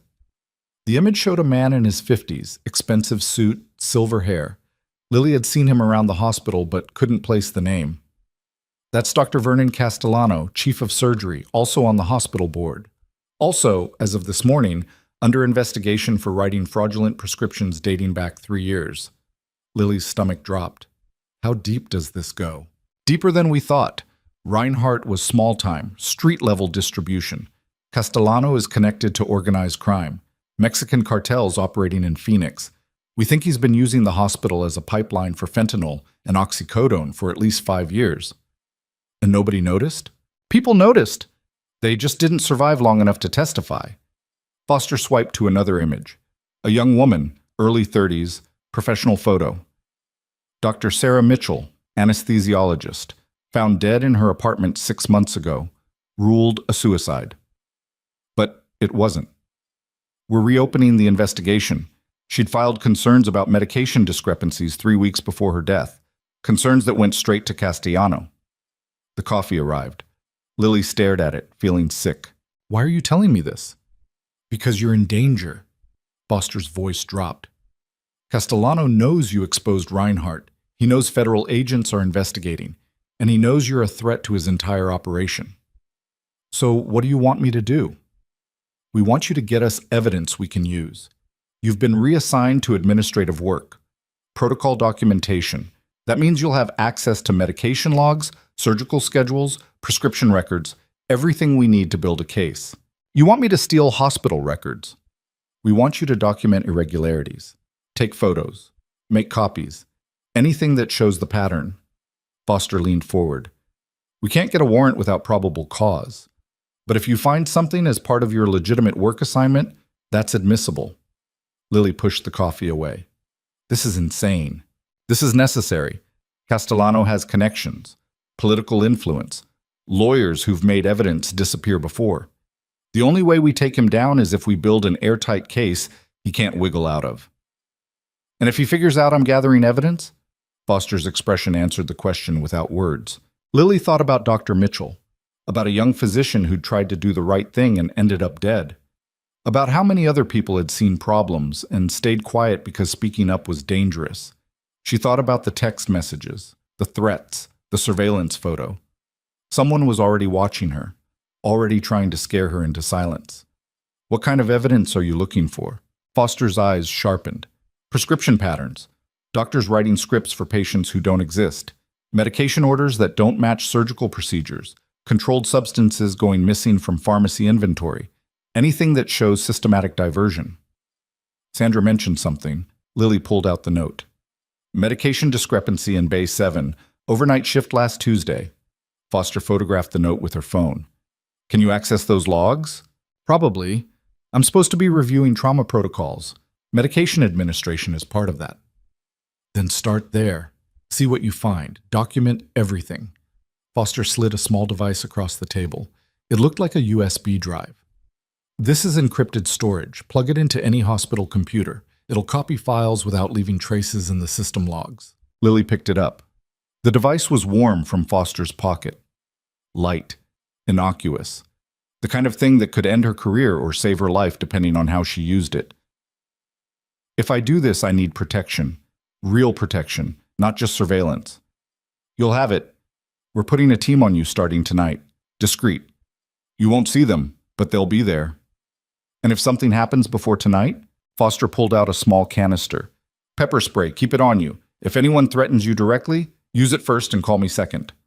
Lily took the canister, added it to her growing collection of things she'd never thought she'd need as a civilian nurse. They finished the meeting. Foster paid cash. Lily left first, taking a different route back to the hospital. The afternoon stretched into evening. She sat in the windowless office pulling medication logs from the hospital database, cross-referencing them with patient records and surgical schedules. At first, nothing stood out. Normal patterns, expected usage, everything by the book. Then she found Tuesday night, Bay 7, the trauma bay where she'd saved Sergeant Davis. Between 10 p.m. and 4 a.m., someone had ordered fentanyl, morphine, and ketamine, doses that should have corresponded to patient care. But when Lily checked the patient records from that night, none of them matched the medications ordered. The drugs had been pulled from pharmacy, signed out under proper protocols, and then vanished. She checked the signature on the orders. Dr. Vernon Castellano, chief of surgery, board member. The man Foster had shown her at lunch. Lily took photos with her phone, copied the files to the encrypted drive, kept searching. The pattern repeated across multiple nights. Always overnight shifts, always when skeleton crews were on duty and nobody was paying attention. Always signed by Castellano or one of two other physicians whose names appeared consistently. Hundreds of doses. Maybe thousands over months and years. Enough to supply a significant distribution network. Lily's hand started shaking around hour 3. She took a break, walked to the break room, found Sandra refilling her water bottle. "You're still here," Sandra said quietly. "Doing my assigned work, reviewing protocols. Find anything interesting?" "Maybe. You were right about Tuesday night." Sandra's expression didn't change, but something flickered in her eyes. "Be careful. People who ask questions about overnight shifts have a tendency to find new jobs. Or worse. Worse like Dr. Mitchell." Sandra's water bottle stopped mid-fill. She looked around, ensuring they were alone. "You know about that?" "I'm learning." Lily lowered her voice. "Did you know her?" "She was a friend, smart, dedicated. Started noticing medication discrepancies and thought she could fix them through proper channels." Sandra's jaw tightened. 3 weeks later, she's dead. Apparent overdose.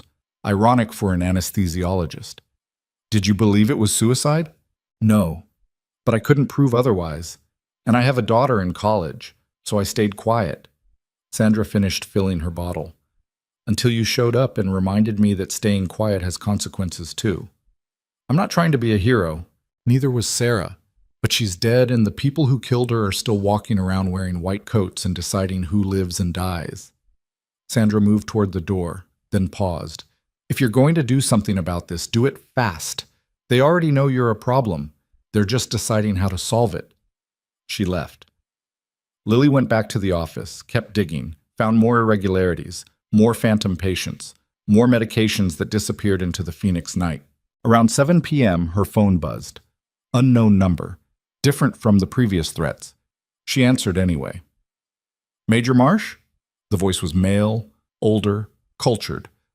"I think we should talk." "Who is this?" "Someone who can make your problems go away. All of them. The complaints, the administrative review, the unwanted attention. I can fix everything." "I'm listening." "Good. That's smart. Meet me tonight, 10 p.m., the observation deck on the hospital roof. Come alone. I don't take meetings with people who won't identify themselves." "You will for this one, because if you don't, tomorrow morning you'll find out that your military service record has been leaked to every news outlet in Phoenix, including the classified missions, including the details about the operations that went wrong." Lily's blood went cold. "You're bluffing." "Am I?" "Test me. Don't show up tonight and see what happens." The voice stayed calm, professional, like ordering coffee. 10 p.m., roof, alone, or everyone learns about Kandahar and what really happened to those civilians. The line went dead. Lily sat staring at her phone, feeling the walls close in. Kandahar. The mission nobody talked about. The one that ended with casualties and questions, and her getting pulled out of theater for 3 months while investigators sorted through what happened. It had been cleared. Eventually. Ruled justified. But the details were classified for a reason. If those details went public, it wouldn't matter that she'd been cleared. The court of public opinion didn't care about military rules of engagement or split-second decisions made under fire. She'd be destroyed. She called Foster, got voicemail, left a message. "Someone just threatened to leak my classified service record unless I meet them on the hospital roof at 10 tonight. Unknown number. Male voice. Need guidance immediately." Then she sat in the dark office and tried to figure out what to do. Going to the meeting was obviously a trap. Nobody sets up a late-night rooftop meeting with good intentions. But not going meant her past became public, meant questions about Kandahar, meant everything she'd tried to leave behind dragged into the spotlight. Her phone rang. Foster. "Don't go to that meeting," Foster said immediately. "It's an ambush. They're going to try to make it look like you jumped. They have access to my classified records." "No, they don't. They're bluffing. Military personnel files are locked down tight. Nobody outside DOD can access them." "You're sure?" "Positive. They're trying to scare you into a vulnerable position." Foster's voice carried urgency. "Where are you right now?" "Hospital, 3rd floor, administrative offices." "Stay there. I'm sending agents to extract you. Don't go anywhere alone. Don't—" The lights went out. Not just in the office, the entire floor. Emergency lighting kicked in, casting everything in dim red. Lily's phone died mid-call. Not low battery, just dead, screen black. She stood in the emergency lighting, hearing her own heartbeat, and understood with perfect clarity that she was in immediate danger. Someone had cut the power, killed her phone, isolated her on a floor that would be mostly empty at this hour. She moved to the door, locked from the outside. The panic button in her pocket was useless if her phone was dead, and she was trapped in a room with no windows. Lily looked around the office.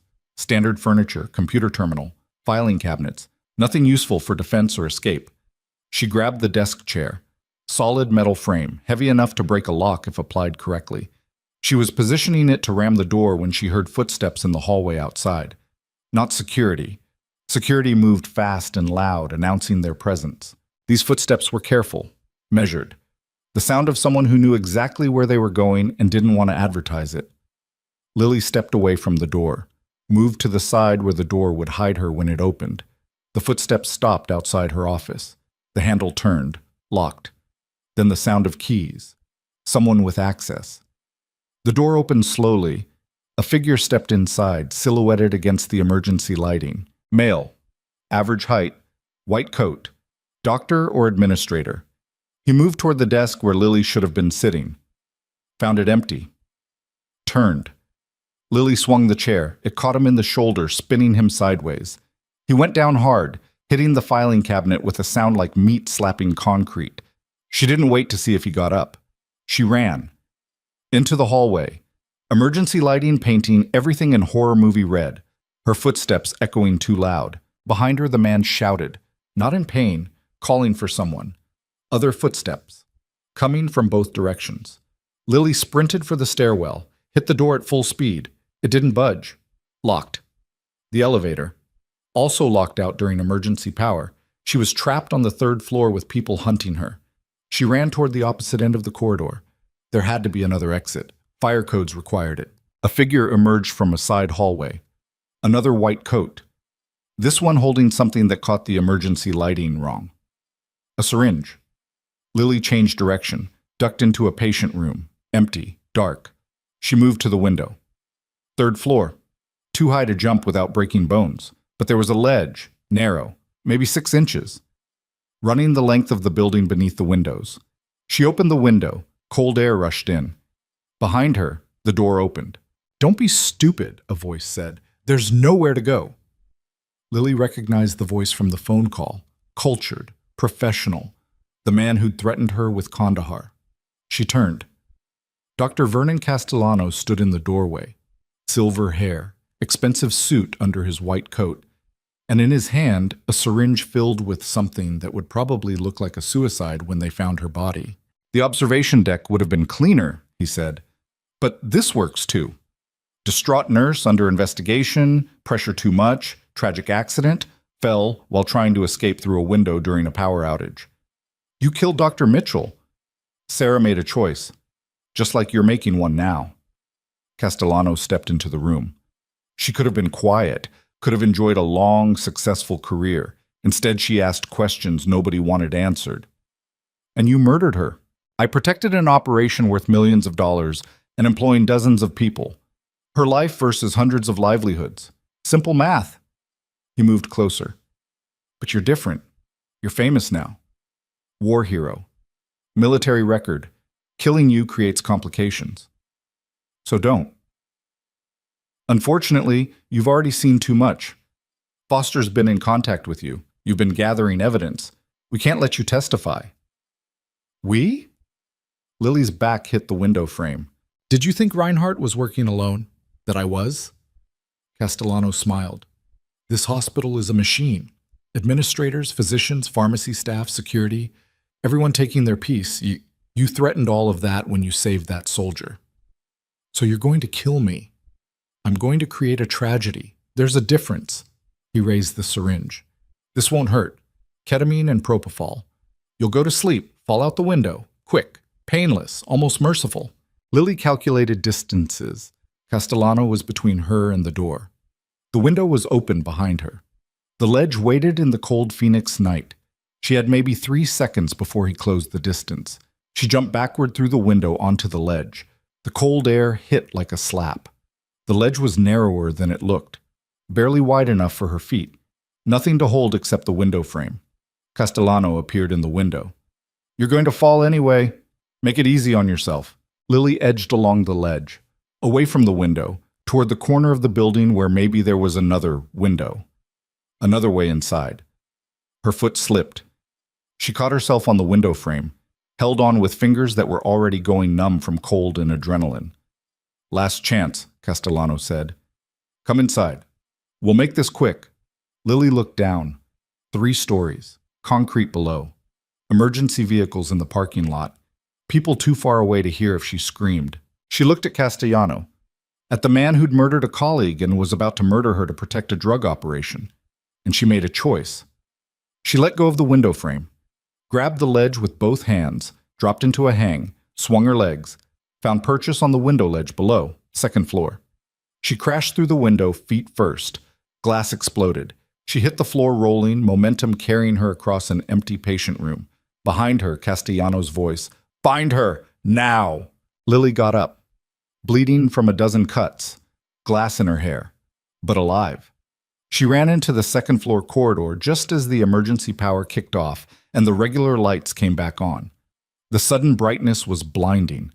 Hospital staff materialized, nurses, orderlies, security.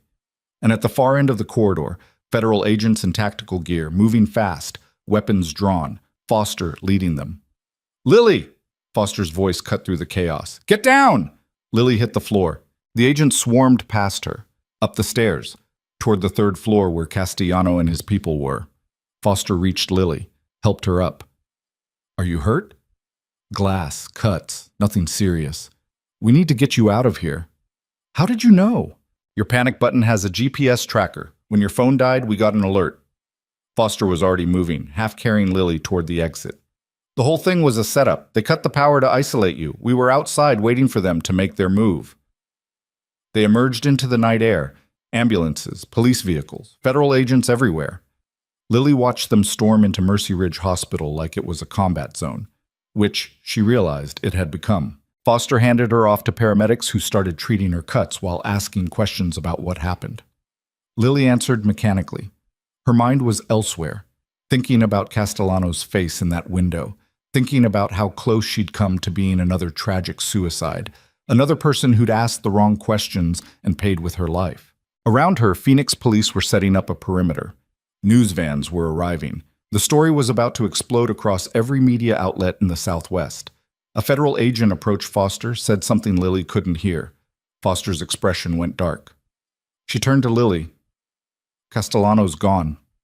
What? He wasn't on the 3rd floor when our team breached. Nobody was. They evacuated before we got there. Foster's jaw tightened. He's running. Lily felt ice in her stomach. He knows you're coming for him. And he has resources, money, connections, people who can move him out of the country before we can issue warrants. Foster pulled out her phone, started making calls. Lily sat on the ambulance bumper while paramedics bandaged her hands and watched federal agents swarm through the hospital where she'd tried to be invisible. Her phone, somehow working again now that the hospital power was back, buzzed in her pocket. Text from an unknown number. You should have taken the meeting, Major. Now this gets messy, and people you care about get hurt. Starting with Sandra's daughter, Hope Columbia University has good security. The message included a photo, a college campus, a young woman with Sandra's eyes walking between buildings. Lily's hand started shaking so badly the paramedic had to stop working.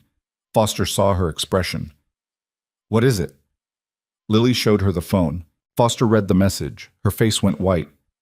"We need to get protection on that girl. Now. He's going after everyone around me. He's desperate. Desperate people make mistakes." Foster was already on her phone, coordinating with someone. "We'll get her somewhere safe, I promise." But the promise felt hollow. Because Castellano had just shown that he could reach anyone, that nobody was safe, that fighting back meant putting everyone she knew in danger. Lily thought about Sandra, about the tactical officers who'd given her the challenge coin, about Sergeant Davis recovering upstairs, about Foster and the agents who'd risked their careers to investigate this. All of them vulnerable now. All of them targets because she'd refused to stay quiet. The hospital doors burst open. 2 federal agents emerged, walking someone between them in handcuffs. Not Castellano, Dr. Hammond. One of the physicians who'd filed complaints about Lily. One of the names on the medication logs. He looked at Lily as they walked him past. His expression was pure hatred. "This isn't over," he said. "You have no idea what you've started." The agents kept moving, pushed him into a waiting vehicle. More arrests followed, pharmacy staff, an administrator, 2 more physicians, people being walked out of Mercy Ridge in handcuffs while news cameras captured everything. But not Castellano. The man at the center of everything was gone. Lily's phone buzzed again. Same unknown number. "Tick-tock, Major. Every hour I'm free, someone else becomes a target. Maybe that tactical officer who recognized you. Maybe Colonel Preston. Maybe Foster herself. How many people die before you realize you can't win this?" Lily showed the message to Foster. Foster's expression went from concern to furious. "He's bluffing. He's on the run. He doesn't have time to." Her phone rang. She answered, listened. Her face changed. "When?" Pause. "How bad?" Longer pause. "I'll be right there." She hung up. Looked at Lily. "Colonel Preston's car was run off the road 20 minutes ago. He's alive but critical. They're bringing him here." The ambulance arrived 5 minutes later. Paramedics rushed Preston through the emergency bay doors. Lily caught a glimpse of his face, unconscious, bleeding, broken. Another person hurt because she'd fought back. Foster grabbed her arm. "This is not your fault, isn't it? Castellano is doing this, not you. He's the criminal. He's the one making these choices. And I'm the one who gave him a reason to escalate." The ER swallowed Colonel Preston. Lily stood outside, covered in bandages and glass cuts, watching the fallout of her decision to speak up spread like shrapnel through everyone around her. Her phone didn't buzz again. It didn't need to. The message was clear. People who fought corruption ended up dead or broken, and everyone who supported them became collateral damage. Lily looked at the hospital, at the federal agents, at the news cameras, at the wreckage of what had been her attempt at a quiet civilian life, and she realized with perfect clarity that there was only one way this ended now. She had to find Castellano before he hurt anyone else, even if it meant putting herself directly in his crosshairs, even if it meant becoming the hunter instead of the hunted. Somewhere in Phoenix, a man who'd murdered colleagues and threatened innocent people was running, planning his next move, deciding who to hurt to send his message. Lily pulled out her phone, opened the encrypted files she'd copied, started looking for patterns, for habits, for anything that might tell her where a desperate man with millions of dollars and organized crime connections would run when the walls closed in. Foster was coordinating with other agents. Nobody was watching Lily. She walked away from the ambulance, away from the chaos, into the parking garage where her car waited. If they were going to find Castellano through official channels, it would take time. Warrants, procedures, legal processes, time that Colonel Preston didn't have, time that gave Castellano chances to hurt more people. But Lily had spent 4 years operating in environments where official channels didn't exist, where threats had to be neutralized immediately because waiting meant people died. She knew how to hunt, and now she had a target. She got in her car, started the engine, pulled out of the parking garage while behind her, Mercy Ridge Hospital blazed with emergency lights and federal agents and the beginning of a scandal that would reshape Phoenix healthcare. Her phone buzzed one final time as she merged into traffic. Foster. Where are you? Lily didn't respond because some hunts couldn't be done by committee. Some battles had to be fought alone. And Vernon Castellano had just made the fatal mistake of thinking a combat medic would scare easily. He was about to learn what happened when you threatened someone who'd survived war zones. The Phoenix streets were empty at this hour, just past midnight, but Lily drove like she was being followed, checking mirrors, varying speed, taking turns that didn't make sense unless you were trying to lose surveillance. She wasn't running, she was thinking. The encrypted files from the hospital sat on the USB drive in her pocket. Medication logs, prescription patterns, names. But there was something else buried in that data, something Foster's team might not have caught because they were looking for drug theft, not the bigger picture. Lily pulled into a 24-hour diner on the outskirts of Scottsdale, the kind of place that survived on truckers and insomniacs. She took a booth in the back corner where she could watch both entrances, ordered coffee, opened her laptop, plugged in the encrypted drive. The files loaded.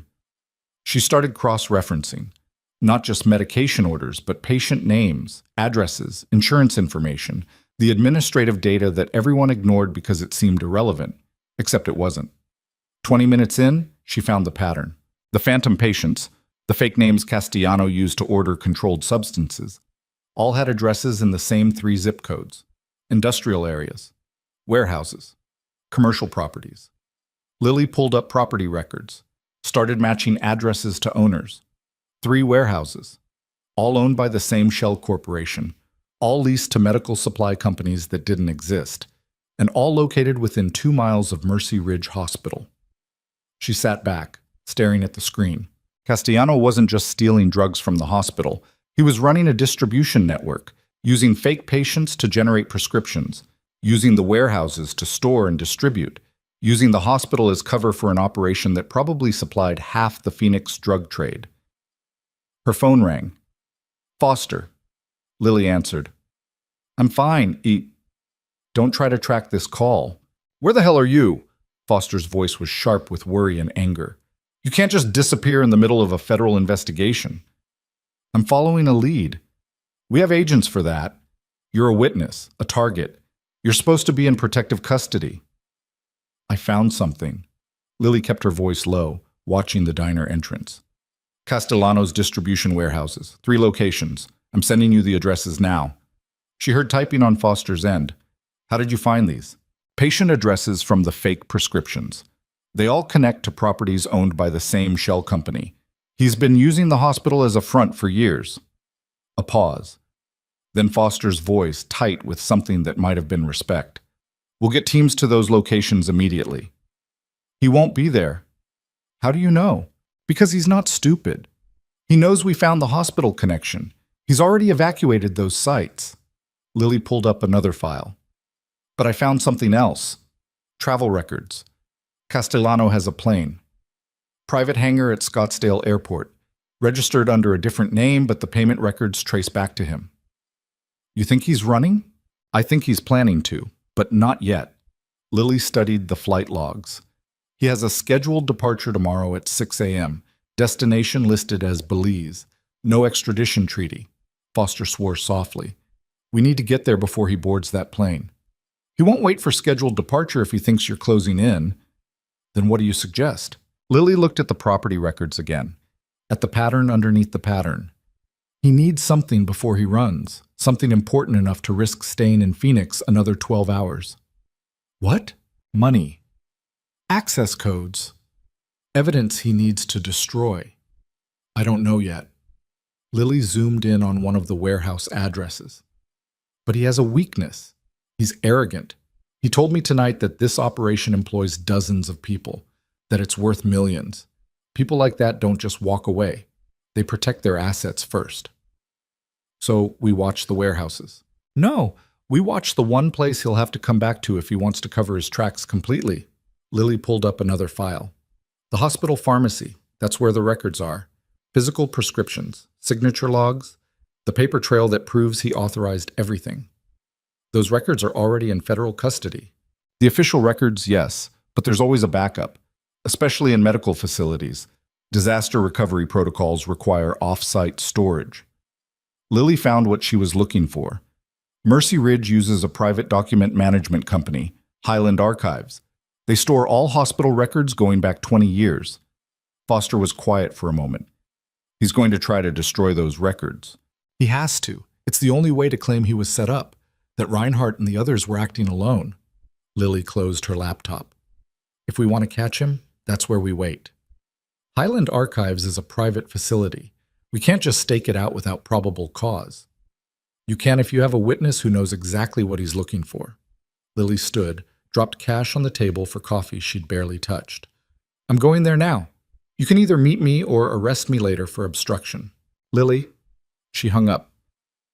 Highland Archives was located in an industrial park near the airport. Lily drove past it twice, studying the layout. Single-story building, security cameras, card access entry, small parking lot with maybe 10 spaces. 2 cars were parked there despite it being after 1 a.m.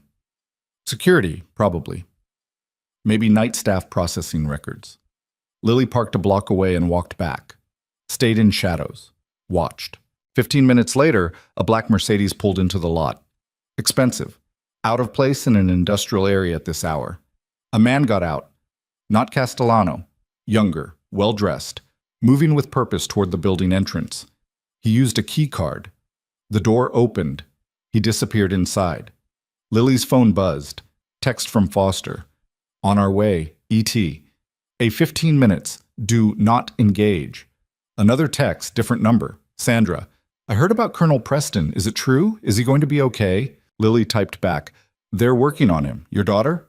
Federal agents picked her up from her dorm. She's scared but safe. What's happening? Justice. Finally. She put her phone on silent and moved closer to the building. Through the front windows, she could see the lobby, security desk, guards standing up, talking to the well-dressed man. No alarm, no tension. The man was expected.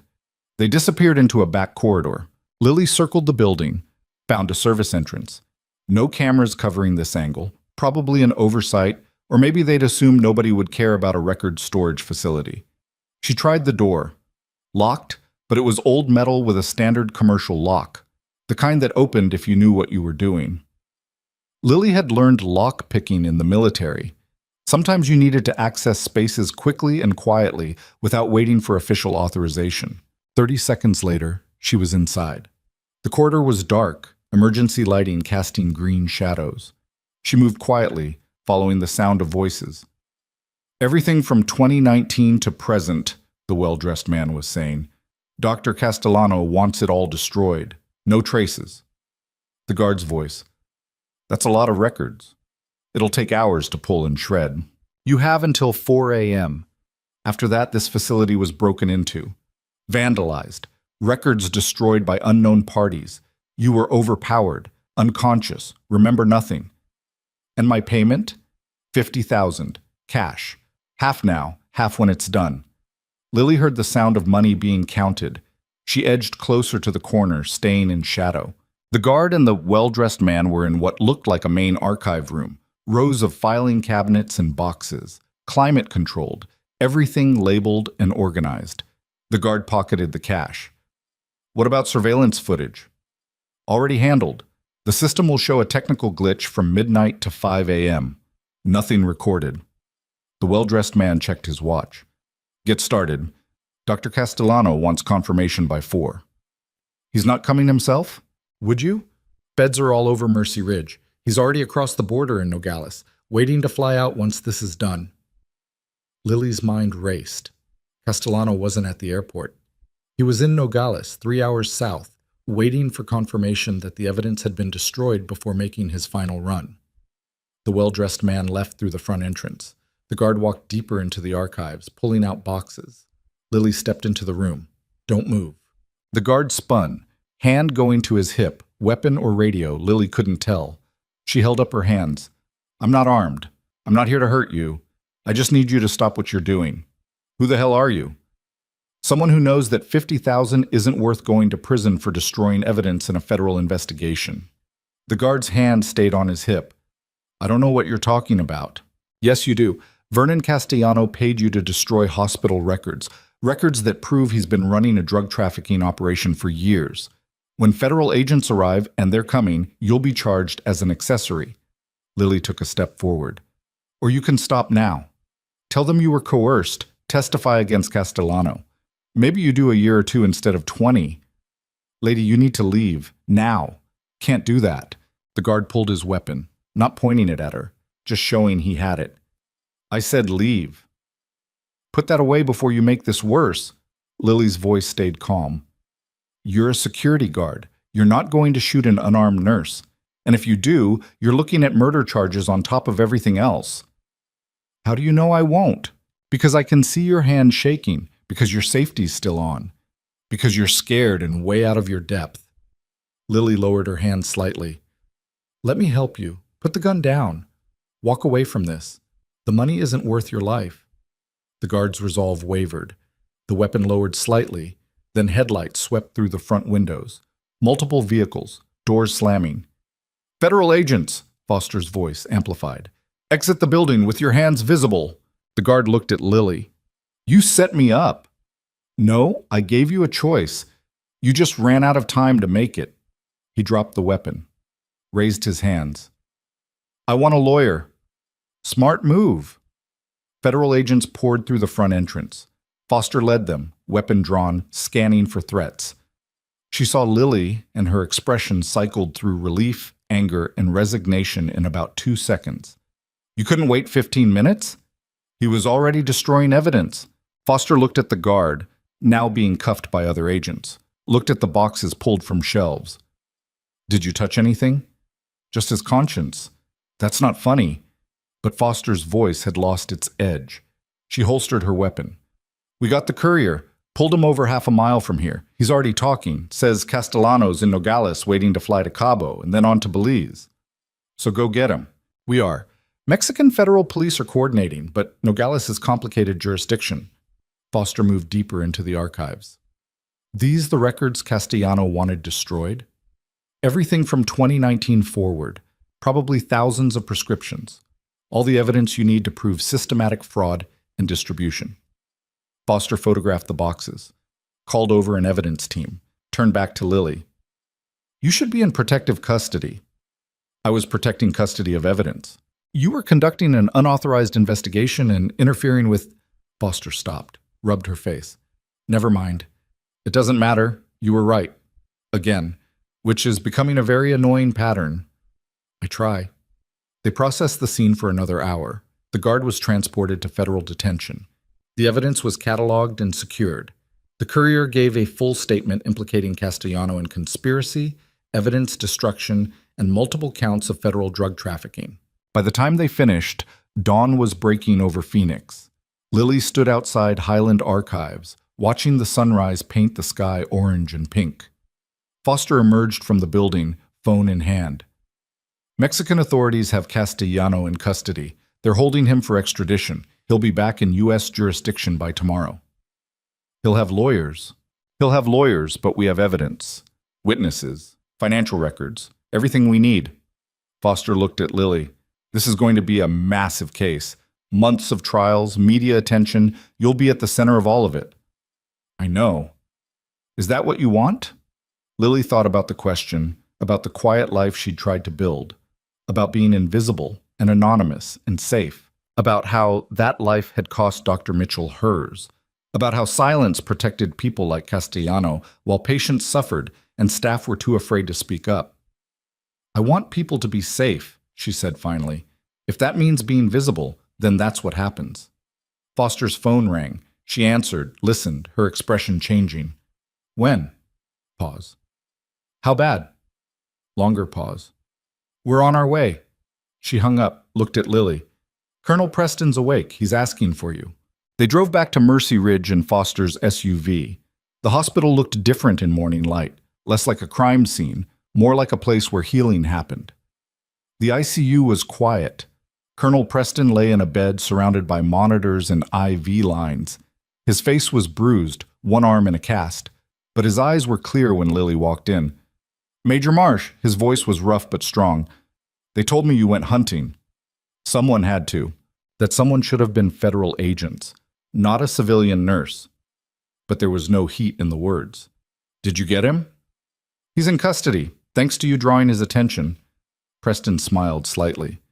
My car would disagree with your tactics, but I'll live, which is more than Castellano can say for his freedom. He shifted in the bed, winced. There's going to be recognition for this.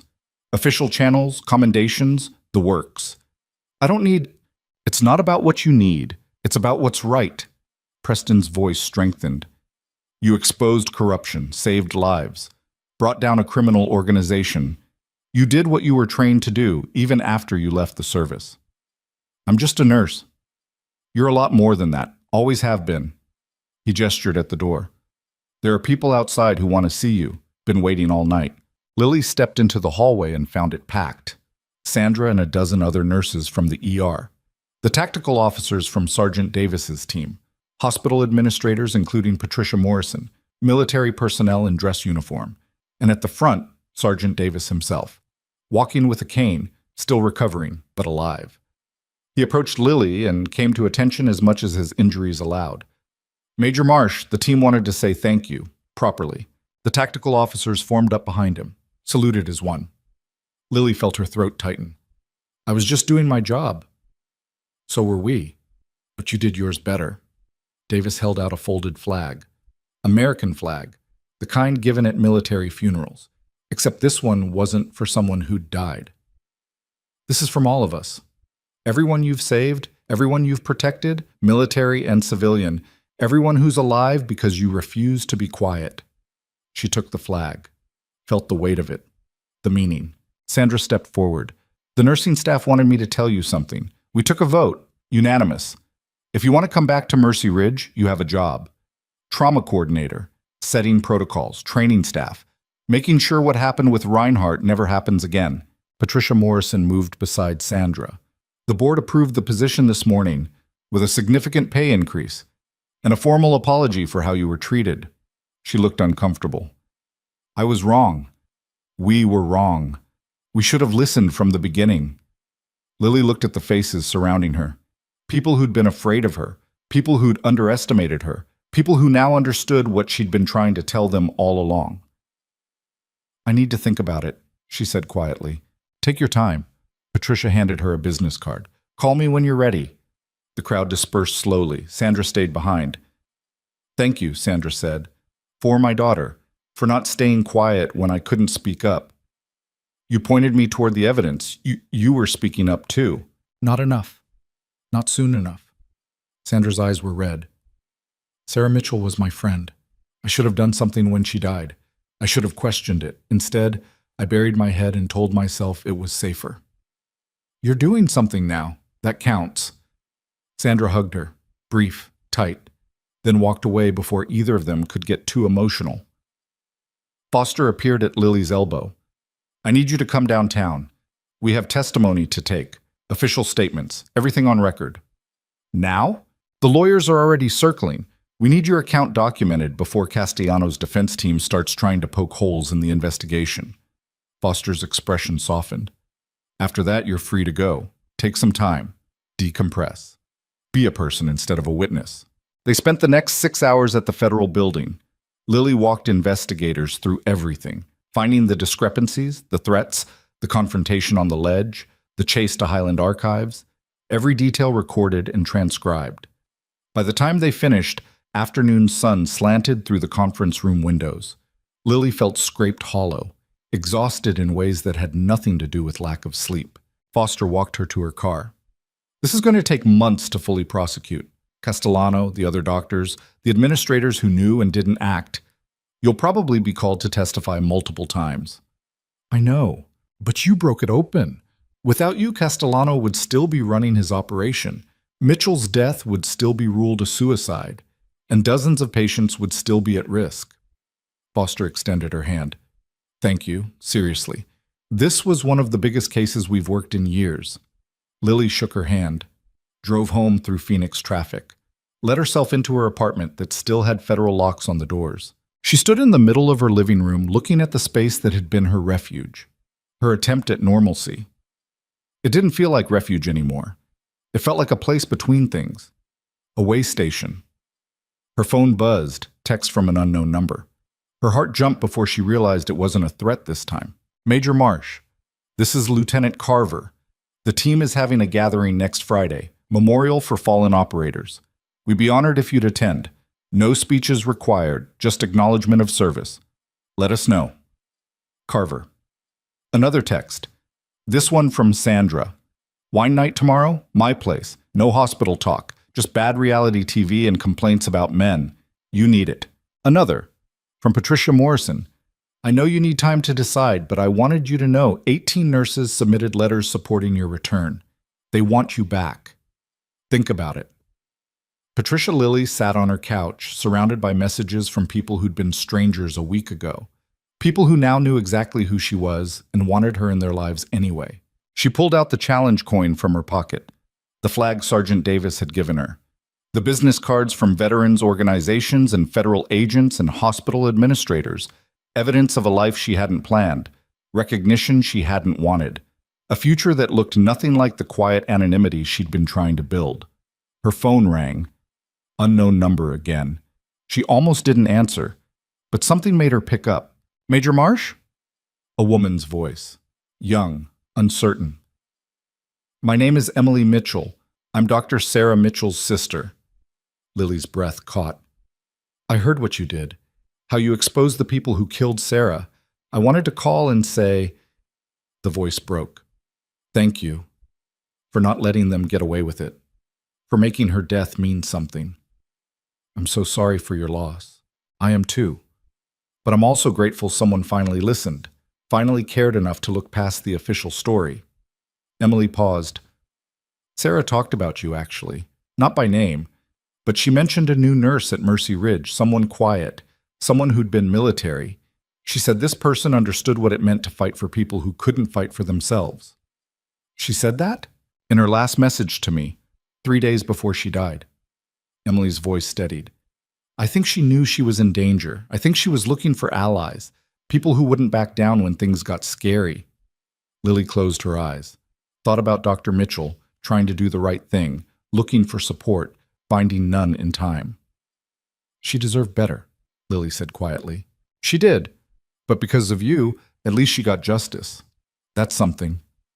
Emily took a breath. I'm starting medical school next year, following in her footsteps. And I'm going to remember what you taught me, that speaking up is dangerous, but staying silent is worse. They talked for another 10 minutes. Emily shared stories about her sister. Lily listened, letting the memory of someone she'd never met settle into the space where grief and purpose intersected. When they hung up, Lily sat in the darkening apartment, thinking about all the Dr. Mitchells in the world. All the people who tried to do right and got crushed by systems that protected the powerful. Thinking about how she'd almost become one of them, almost stayed quiet, almost let Sergeant Davis die to avoid conflict, and thinking about what came next, about the choice between hiding and being seen, between safety and service. Her phone was still in her hand. She pulled up Patricia Morrison's number, typed a message. I'll take the position, but I have conditions, starting with mandatory training for all staff on recognizing and reporting workplace retaliation, and whistleblower protections for nurses who speak up about safety concerns. The response came within seconds. Done. When can you start? When can it seem mots can? Lily looked around her apartment, at the evidence of a life interrupted, at the space that had never quite felt like home because she'd been too busy hiding to actually live. Monday, she typed. But I want Bay 7. That's where this started. That's where I work. Agreed. Welcome back, Major. Lily set down her phone, stood up, walked to the window and looked out at Phoenix stretching into the desert evening. Somewhere in this city, patients needed advocates. Staff needed protection. Systems needed changing. And she was done pretending she could be invisible while that work went undone. The war hadn't followed her home. She'd carried it with her all along, the training, the experience, the inability to watch people suffer when she had the skills to help. She'd just been fighting on the wrong battlefield. But now she was exactly where she needed to be. Monday morning arrived with the kind of heat that made Phoenix shimmer like a mirage. Lily parked in her usual spot at Mercy Ridge, the lowest level of the garage where she'd hidden for 8 months, trying to be nobody. She wasn't hiding anymore. The walk through the hospital felt different. Staff nodded as she passed. A resident held the elevator door. 2 nurses from cardiology stopped their conversation to say good morning, not because she was famous now, but because they'd watched her refuse to back down when backing down would have been easier. Bay 7 looked the same as it always had. Equipment gleaming, monitors waiting, the space where Sergeant Davis had almost died, and everything had changed. Sandra was already there, checking supplies. "Couldn't stay away, huh?" "Apparently not." Lily set down her bag. "Thought you were on nights this week." "Switched shifts. Figured you'd need someone watching your back on day one." Sandra handed her a tablet. "Patient assignments? Nothing too crazy? Administration wants you easing back in." "I don't need easing." "I know, but let them think they're protecting you. Makes them feel better about how badly they screwed up before." The morning started quiet. A laceration, possible concussion, standard ER flow. Lily moved through cases with the rhythm she'd built over months, except now doctors actually listened when she spoke. Around 10 a.m., Patricia Morrison appeared with 2 other administrators and someone Lily didn't recognize. A man in his 60s, expensive suit, the kind of presence that said important without needing introduction. "Nurse Marsh," Patricia began. "This is Robert Chen." "Dr. Hammond?" Lily corrected quietly, noticing the name tag. The older man smiled slightly. "My apologies. Dr. Nathan Hammond, chairman of the hospital board. He wanted to speak with you personally." They moved to a consultation room. Dr. Hammond sat across from Lily, studying her with eyes that had probably evaluated thousands of medical professionals over decades. "I've been reviewing everything that happened," he said finally. "The investigation, the arrests, the systematic failures that allowed corruption to flourish under our watch." He paused. "We failed you. More importantly, we failed our patients." "Yes, you did." He blinked at the directness. Patricia looked uncomfortable. "I appreciate the honesty," Hammond continued, "which is why I'm here to offer more than just an apology. The board has approved a comprehensive reform package, new reporting structures, independent ethics oversight, mandatory training on workplace retaliation, and a patient advocacy program that reports directly to the board, not through administration." "Who's running this program?" "We were hoping you would." Lily had expected the job offer. She hadn't expected this. "I'm a trauma nurse, not an administrator." "You're someone who proved that speaking up matters, that hierarchies shouldn't protect the powerful at the expense of the vulnerable." Hammond leaned forward. "We need that perspective, not just in the ER, but throughout this entire institution. And if I say no, then we'll find someone else. But they won't have survived what you survived. They won't have the credibility you've earned." He slid a folder across the table. "This is the formal proposal. Salary, authority, resources. Everything you'd need to actually make changes instead of just talking about them." Lily opened the folder. The numbers were substantial. The scope was comprehensive. The authority was real. "I need time to think about it. Take whatever you need. The offer stands." Hammond stood. "But I hope you'll say yes, because the best way to honor what you've been through is to ensure nobody else has to go through it." They left. Sandra poked her head in moments later. "That looks serious. They want me to run patient advocacy for the entire hospital. Are you going to do it?" "I don't know." Lily closed the folder. "I became a nurse to help people directly, not to push papers and attend meetings." "You can do both, and honestly," Sandra sat down, "the system needs people like you in positions of power. People who remember what it's like to be powerless." The conversation was interrupted by the ambulance radio. "Mercy Ridge, we're inbound with Priority 1 trauma. Female, mid-20s, multi-vehicle accident, critical injuries, ETA 3 minutes." Bay 7 mobilized. Lily moved into position, muscle memory taking over. The familiar adrenaline.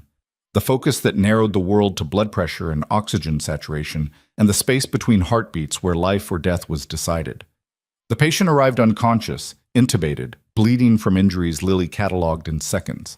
The trauma team descended, including a new attending physician Lily had never worked with before. "What do we have?" the doctor asked. Lily gave the report. Clean, efficient, every detail that mattered. The doctor listened, nodded. "What's your assessment?" "Internal bleeding, probably splenic rupture based on the impact pattern. Needs immediate surgical intervention." "I agree. Get her to OR stat. Good catch on the spleen." The doctor met Lily's eyes. "Thank you for the clinical insight.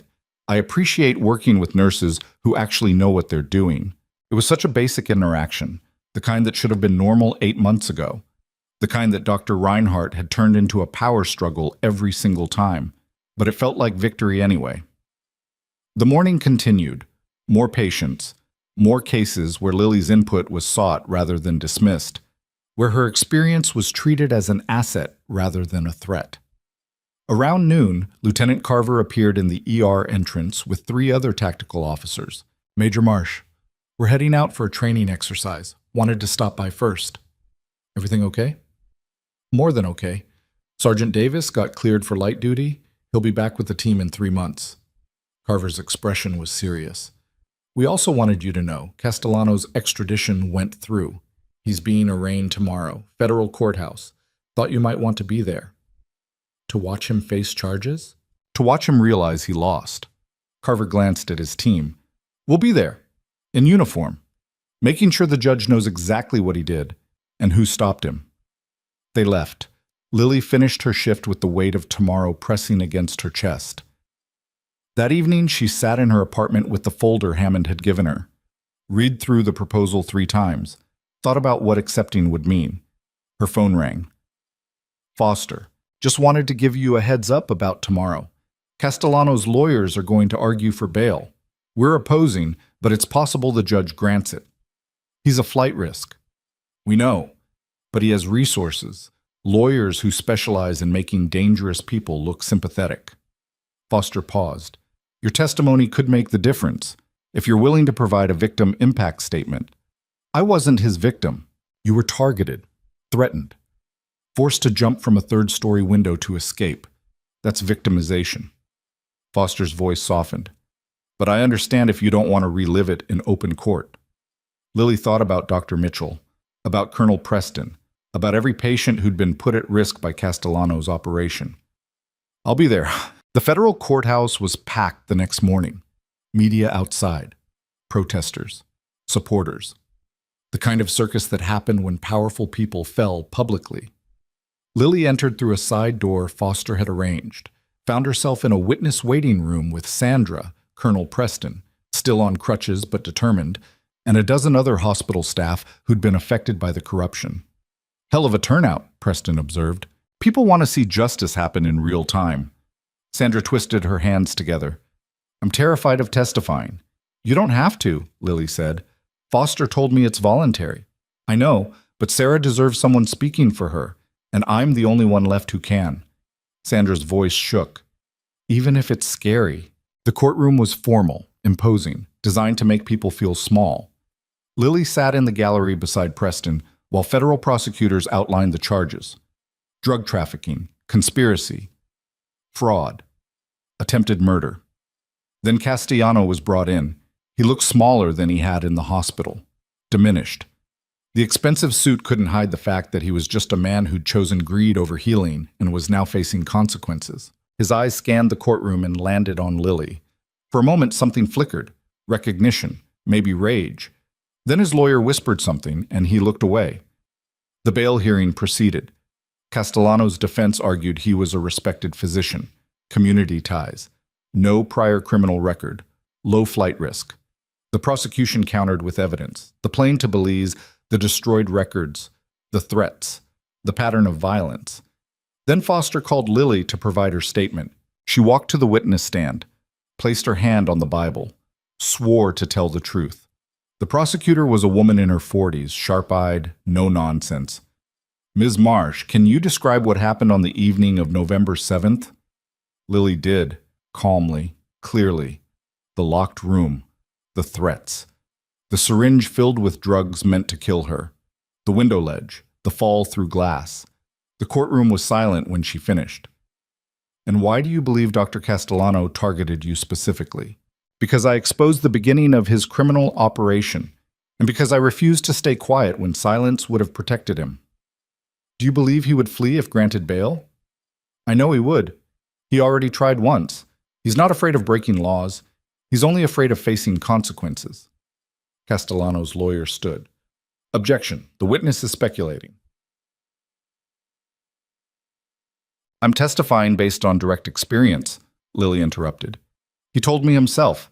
He said Dr. Mitchell made a choice, that her life wasn't worth as much as his operation, that he'd protected millions of dollars by murdering her, Those were his words, not speculation. The judge looked at Castellano. Did you make those statements? Castellano's lawyer jumped in. My client declines to answer without... I'm not asking for testimony. I'm establishing credibility of this witness. The judge turned back to Lily. You heard Dr. Castellano admit to killing Dr. Sarah Mitchell? Yes, Your Honor. He believed I was about to die. He thought confession didn't matter because dead people can't testify. The judge made a note. Thank you, Ms. Marsh. You may step down. Sandra testified next, shaking but determined, talking about her friend, about the fear that had kept her silent, about the cost of that silence. Colonel Preston testified from his wheelchair about the car accident, about threats to military personnel, about the danger Castellano represented. When the testimony concluded, the judge didn't deliberate long.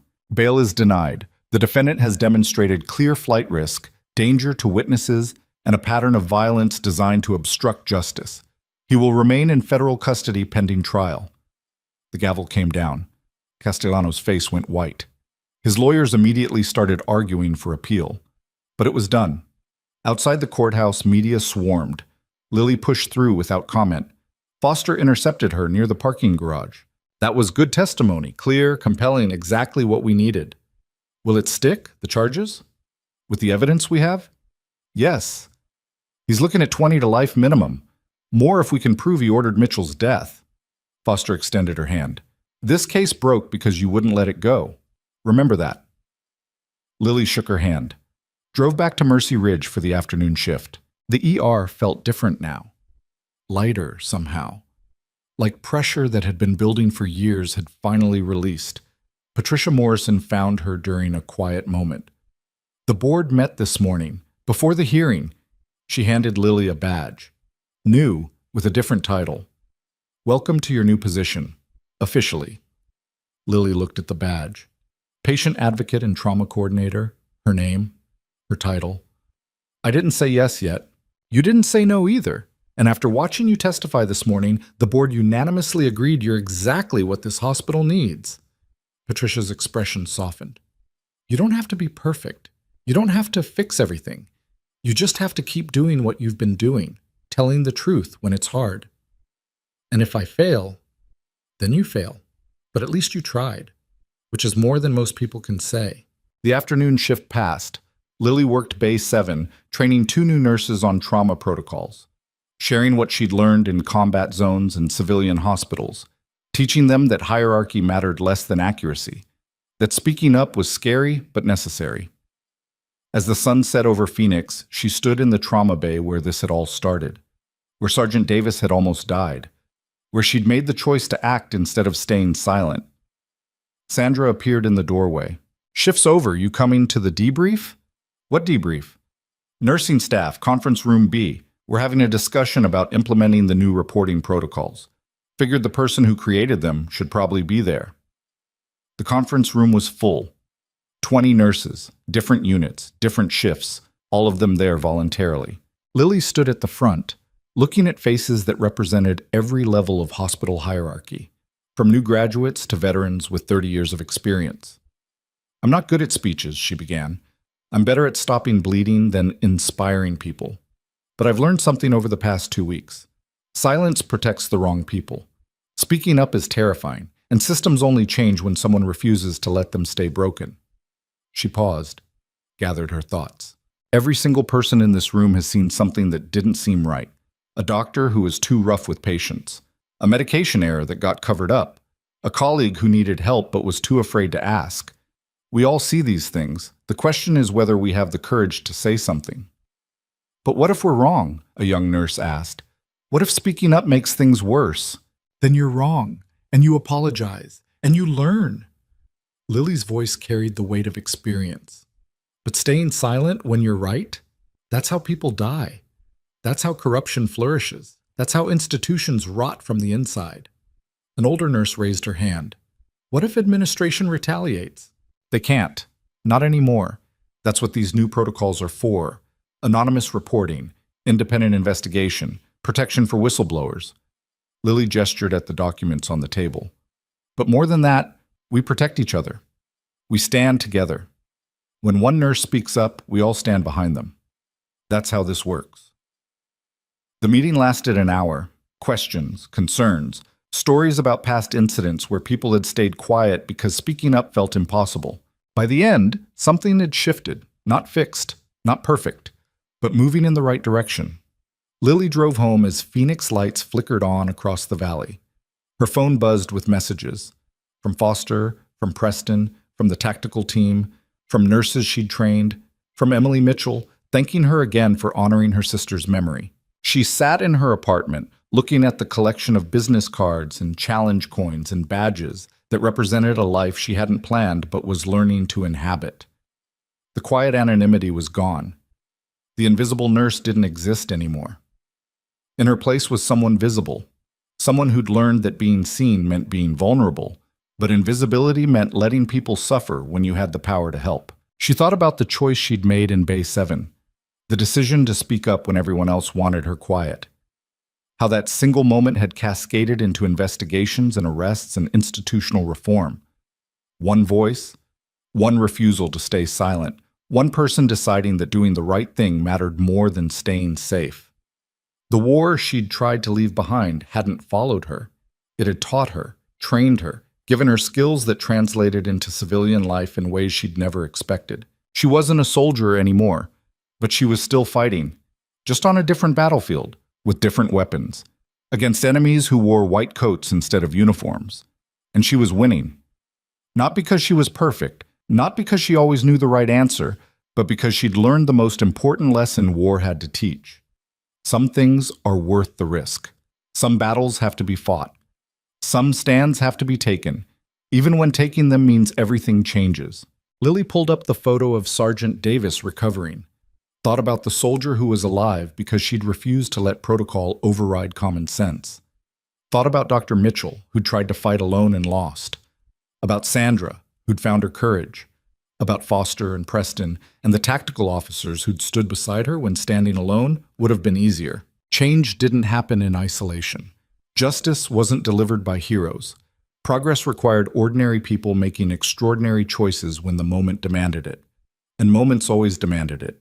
Every day, every shift, every patient who needed someone to advocate when they couldn't advocate for themselves. That was the real battle. Not the dramatic confrontation with Castellano, not the federal investigation or the courtroom testimony, but the daily choice to see problems and address them, to speak when silence was safer, to act when inaction was easier. Lily looked at her new badge, patient advocate and trauma coordinator. The words represented responsibility she hadn't sought but wouldn't refuse, because someone had to do this work. Someone had to teach the next generation that hierarchy didn't equal correctness, that experience mattered, that nurses on the front lines often saw what doctors missed. Someone had to prove that being underestimated could become your greatest advantage, that the people in power overlooked were often the ones who changed everything. She'd been that person in Bay 7, and now she'd be that person for an entire hospital. Not because she wanted recognition, not because she needed validation, but because patients deserved advocates, because silence had consequences, because the invisible people doing unglamorous work were the ones who kept the whole system running, and somebody needed to make sure they had voices when voices mattered most. Phoenix stretched beyond her window. Millions of people, thousands of stories, lives intersecting in emergency rooms and operating theaters and hospital corridors where decisions meant everything. Lily Marsh had tried to be invisible among them, had tried to disappear into the background and just do her job without anyone noticing. But invisibility was a luxury people couldn't afford when others needed help, when systems needed changing, when justice required someone willing to stand up and be counted. She wasn't invisible anymore, and she'd learned to be okay with that, because being seen meant she could help people see themselves, could show them that courage didn't require perfection, that standing up for what was right was terrifying and necessary and worth it every single time. The nurse nobody took seriously had become the voice nobody could ignore, and she was just getting started.